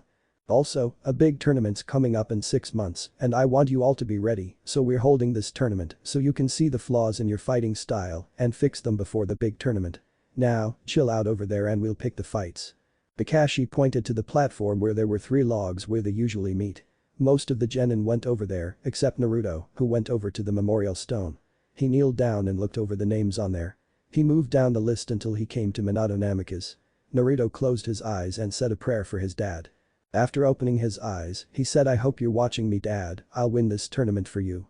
Unfortunately for him, someone followed him over there. He said, "You win this tournament? Ha. That's laughable. Fate has its eye on me winning this tournament. It's my destiny to win this and yours to lose, rookie." Naruto turned around and looked at who said that. The person standing there had on black shorts with white short-sleeved vest. He had tape on his right leg and arm. He had his hair into a ponytail and had pupil-less eyes. Naruto got up, looked at him and said, "Fate ain't got shit to do with it, Neji Hyuga. This will be determined on skill, not on who fate wants to win. If it's your destiny to win, then I'll just have to change your destiny, won't I?" Neji scoffed and said, "I don't even know why I'm talking to trash like you." Naruto and Neji glared.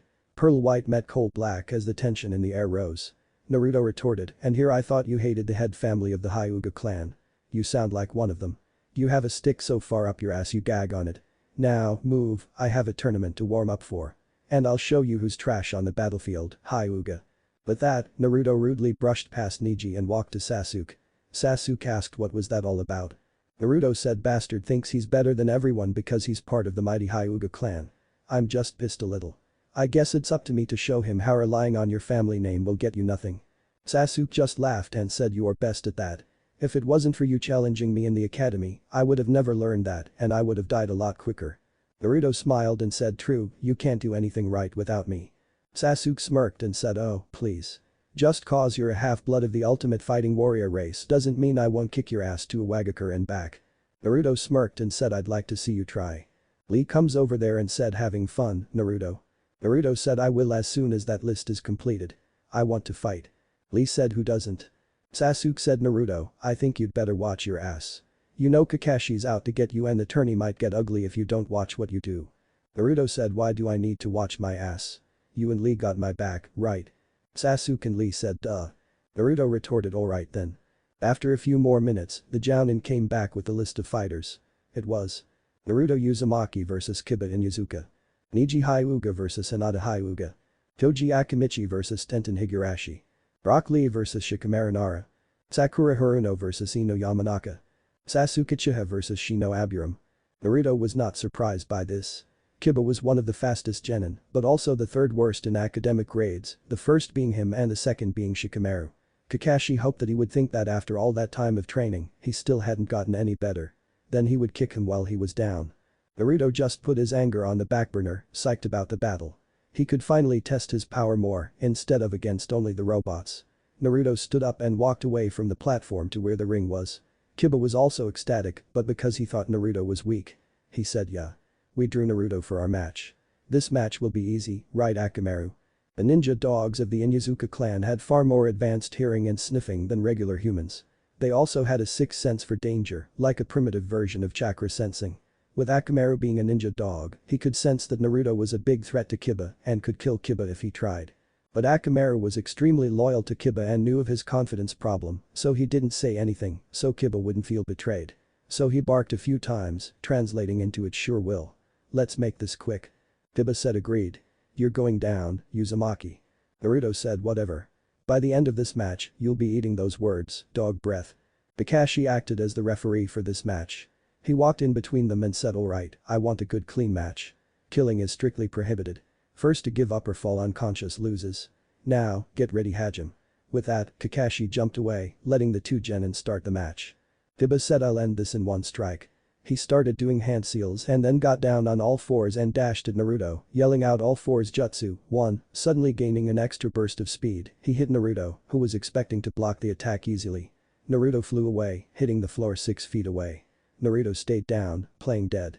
Kiba said, "Kakashi-sensei, you might as well call it. He's not getting up from that." Naruto chose this time to stomp on Kiba's pride. Really, that attack was weak.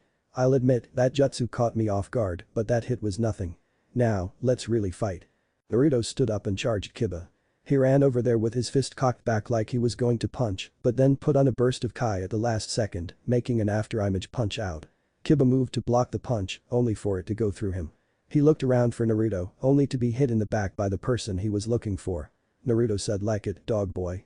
It's called the afterimage technique. I guess I got you back, didn't I?" Kiba just said, "Whatever, loser, I'm just taking it easy on you right now." Naruto smirked and said, "Really, cause all I'm doing is warming up." And with that, Naruto dodged after Kiba, using Kai to propel him at Kiba faster. He sent out a right punch at Kiba's face, which Kiba ducked under.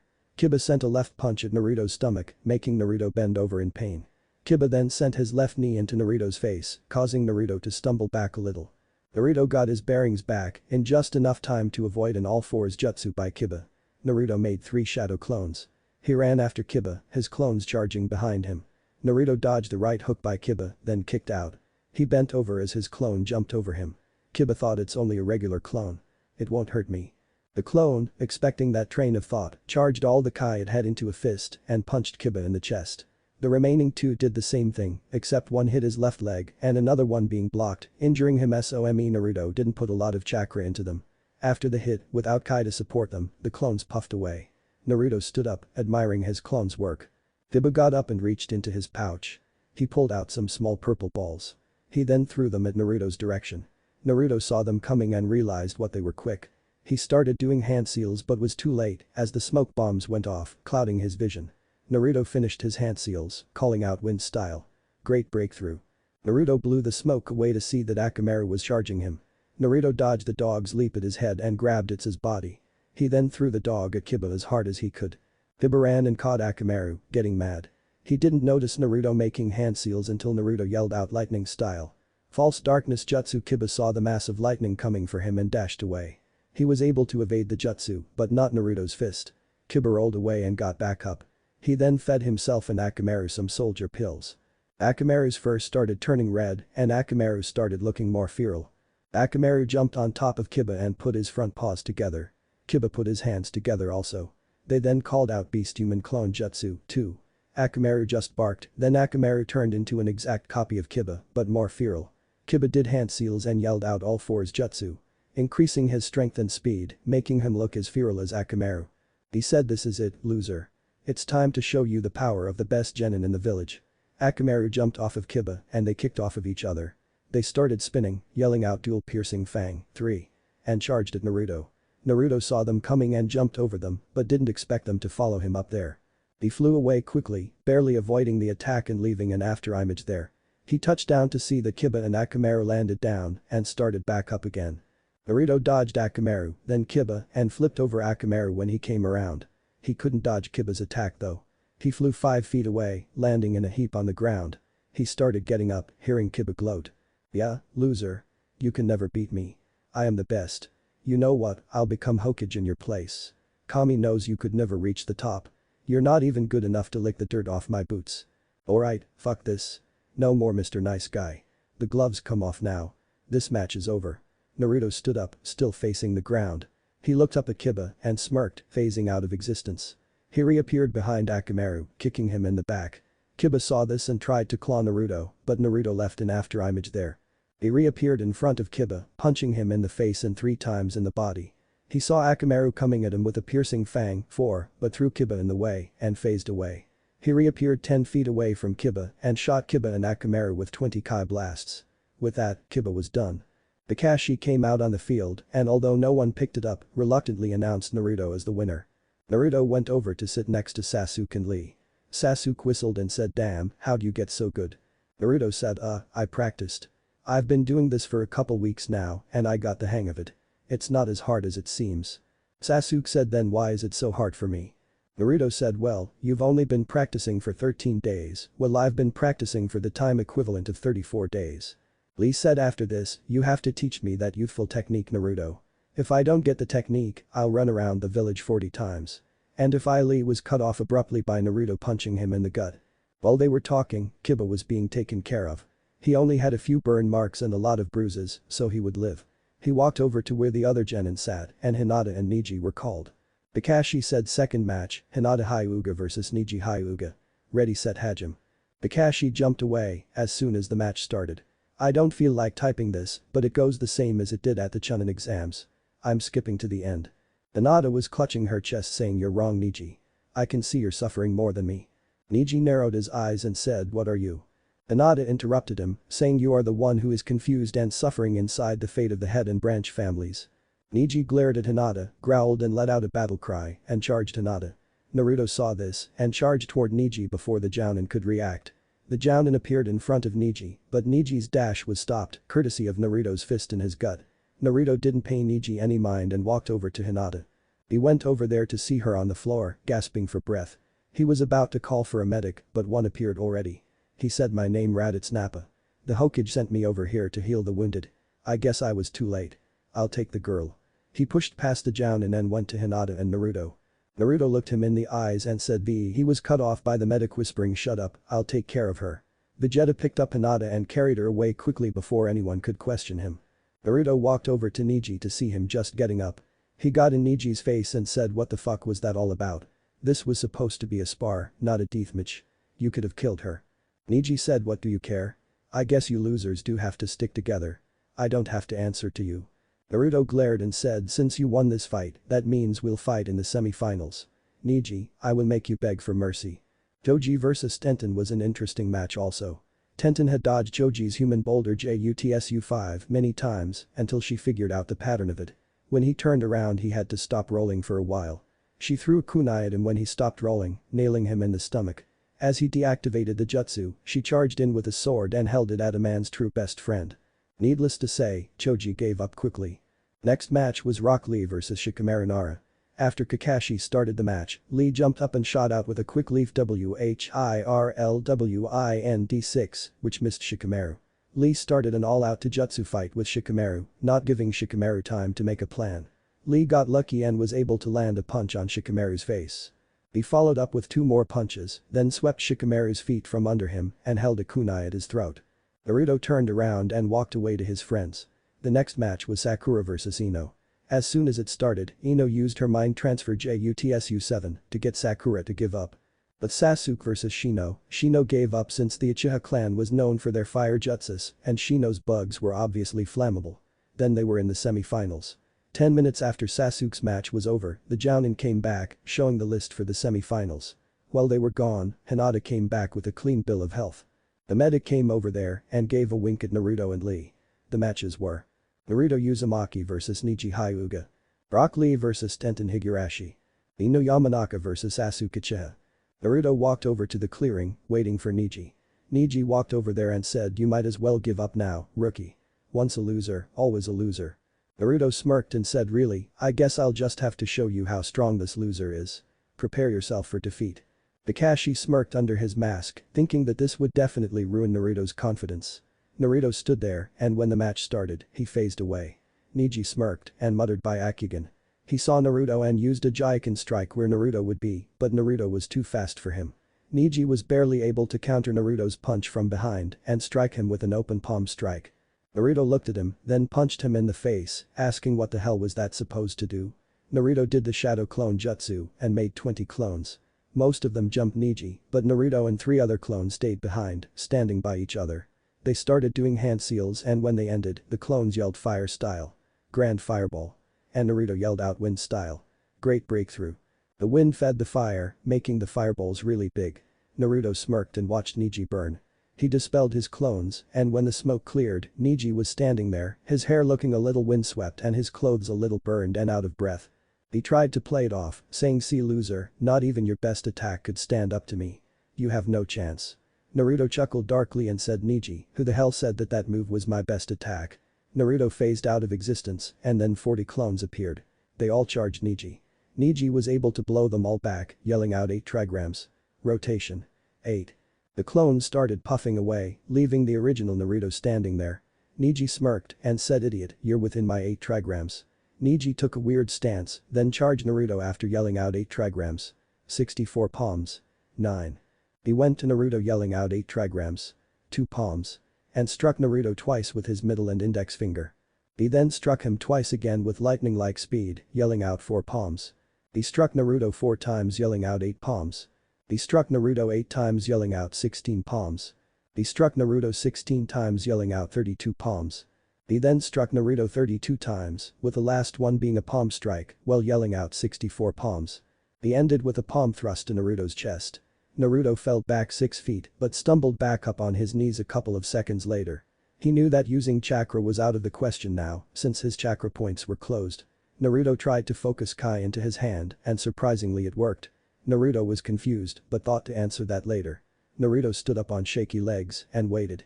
Neji said, "Kakashi-sensei, I'm about to kill him now, unless you call it." Naruto said, in a fake weak voice, "Wait, don't call it. I won't give up to this bastard. I'll keep fighting." Neji glared and charged Naruto. Naruto, who was looking down at the ground all this time, smirked. He waited until Neji was close and left an afterimage there. Neji had too much forward momentum and stumbled after going through the afterimage. Naruto was at Neji's starting point and smirked. He started firing Kai blasts at Neji, who used his rotation to block them. Naruto increased his firing speed a lot, then stopped firing and charged up a big Kai beam, firing it at Neji. Neji saw the massive Kai coming and increased his rotation speed to block it. Neji was able to keep it up for an entire minute before the attack became too much for him and he was barely able to jump away. Naruto stopped the blast and charged Neji, planting his Kai charged fist in Neji's gut. Neji passed out, giving Naruto the win. Naruto said, "I guess you were wrong believing in destiny, Neji. I was the worst kid in my class, yet I was able to win against the best of the last class. Nothing in this world is set in stone, and the sooner you realize that the better off you'll be." Naruto walked away, waiting for the next match. After saying those last words to Neji, Naruto walked to Sasuke and Rock Lee on the sidelines. He was waiting for them to get the next match started. Vegeta was waiting at the field with Hinata, knowing that others were going to get hurt. He ran on the field, grabbed Neji, and left for somewhere to heal him. While they were waiting for the other competitors to get warmed up, Naruto was approached by Kiba, Shino, and Choji. Kiba said, "Damn, Naruto, you destroyed him. What were those yellow balls of energy, though?" Choji stopped snacking on his chips enough to say, "Yeah. I saw you use those same techniques on Kiba in his match." Shino said, "True. Uzumaki-san, I'm pretty sure we all would want to know what moves you used in those matches." Naruto, who had already formulated a lie, said, "A friend of my father knew those techniques. My father died in the Kyuubi's attack on the village and his friend was really devastated. He didn't even know I existed until I ran into him at Wave Country a few weeks ago. From then, he taught me the techniques." Kiba whistled and said, "Is there any way we could learn them?" Naruto said, "Well, there is, but it's like a family secret. My dad was almost banished from his clan for teaching his friend. And it took a lot for them not to kill his friend." Choji said, "Man, that would be bad." Shino said, "That is true." Naruto said, "Hey guys, the next match is starting." After Vegeta left, they started the next match. Rock Lee vs Tenten. Lee came up to the makeshift ring, with Tenten right behind him. He said, "Good luck, Tenten. You might need it." Tenten said, "I won't." "You might, but I won't." Unknown to Lee, Tenten took a summoning scroll from her right hip and unsealed what looked like a sword hilt. Kakashi said, "Ready, Hajime." And jumped away.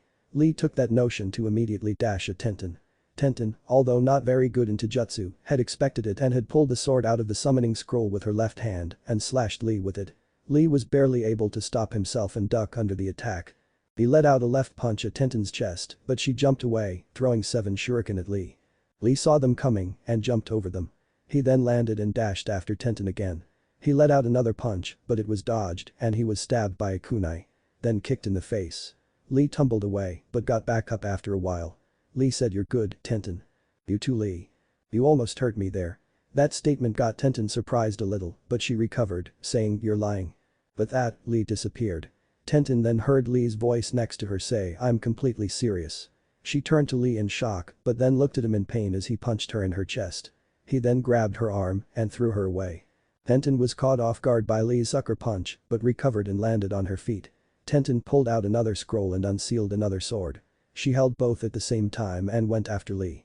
Lee just ran to her, meeting her blow for blow. Tenten sent a slash at him with the left sword, which Lee dodged, only to have to block the other sword that cut into his forearm.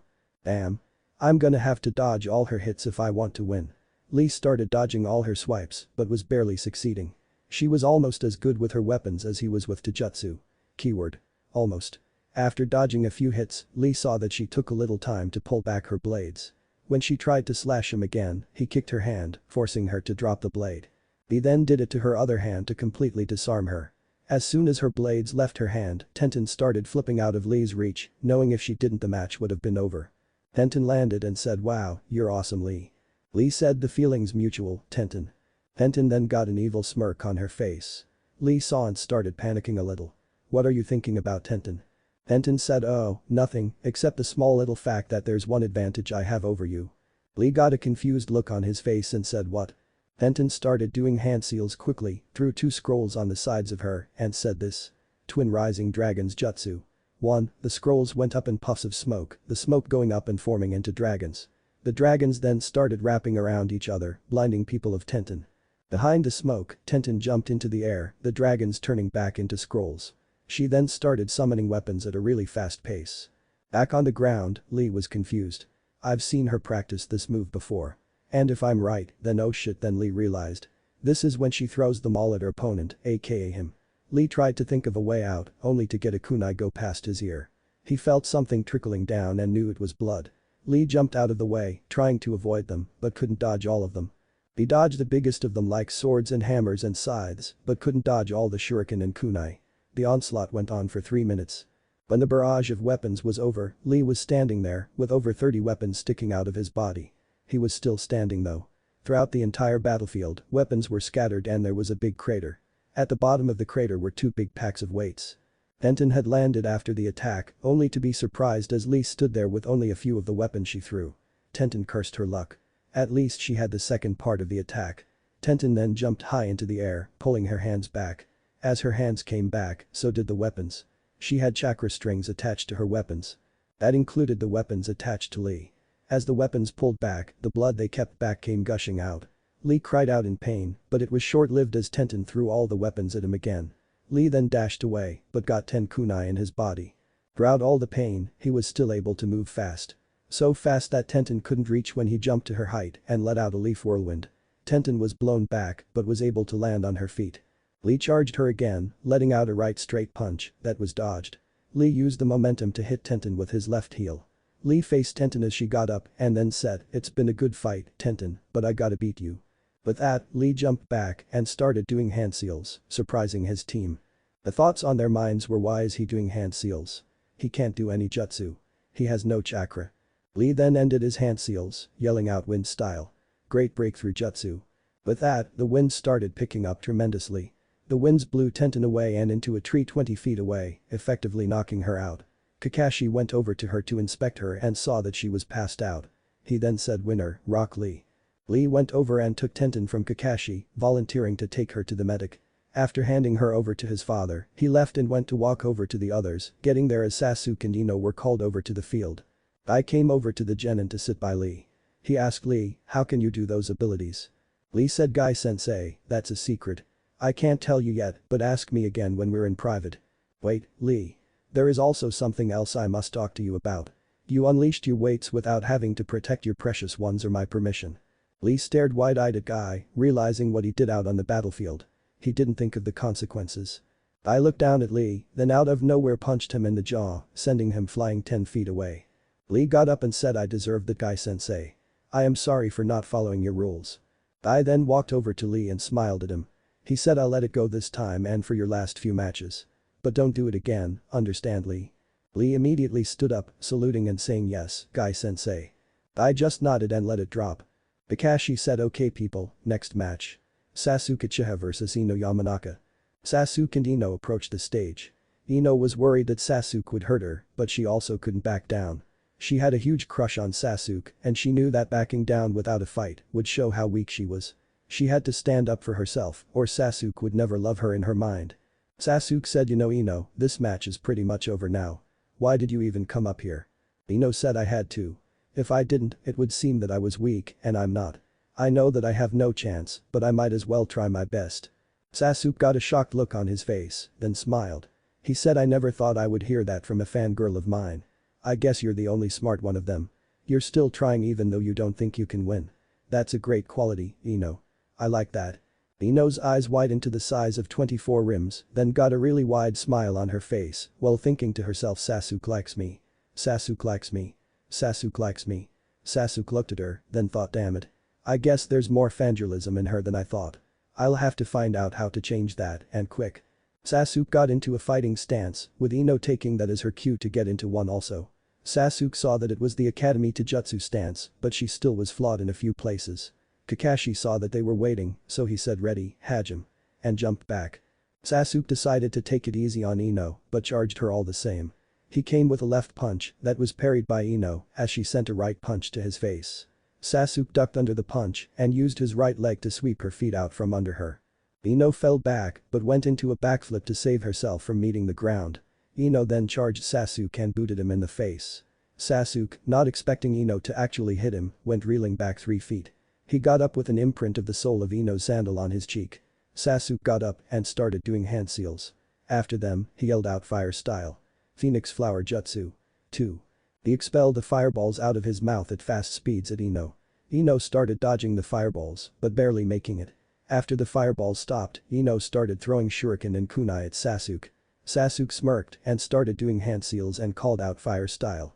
Grand Fireball Jutsu. Expelling a great ball of fire from his mouth, melting all the shuriken.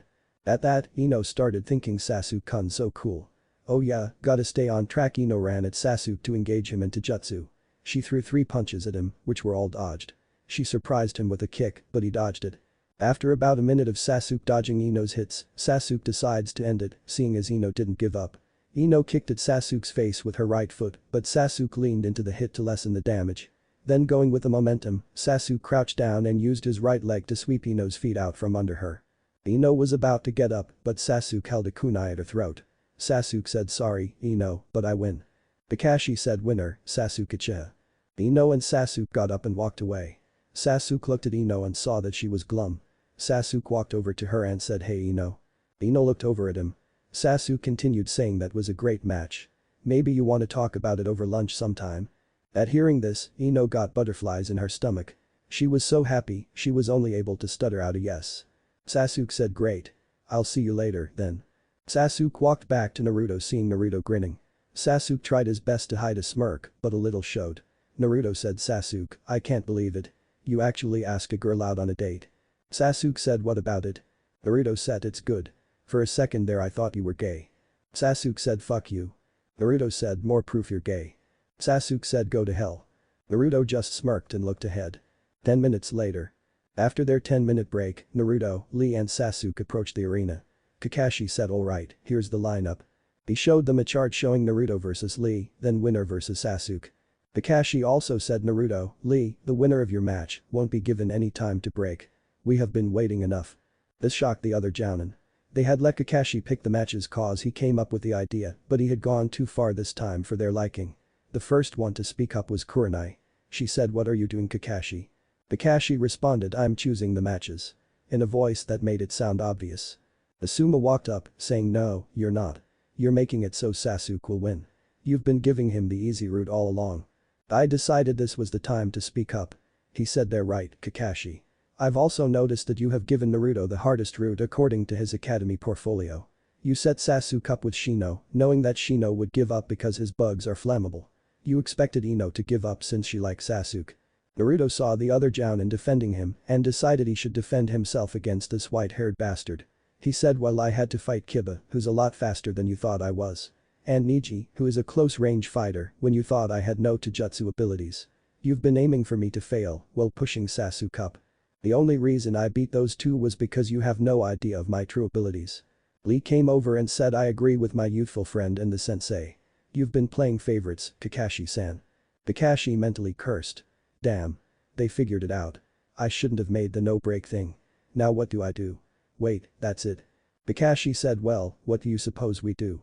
There's 3 semi-finalists and we need to have 2 for the final match. Sasuke was listening to all of this from the beginning and decided now was the time to speak up.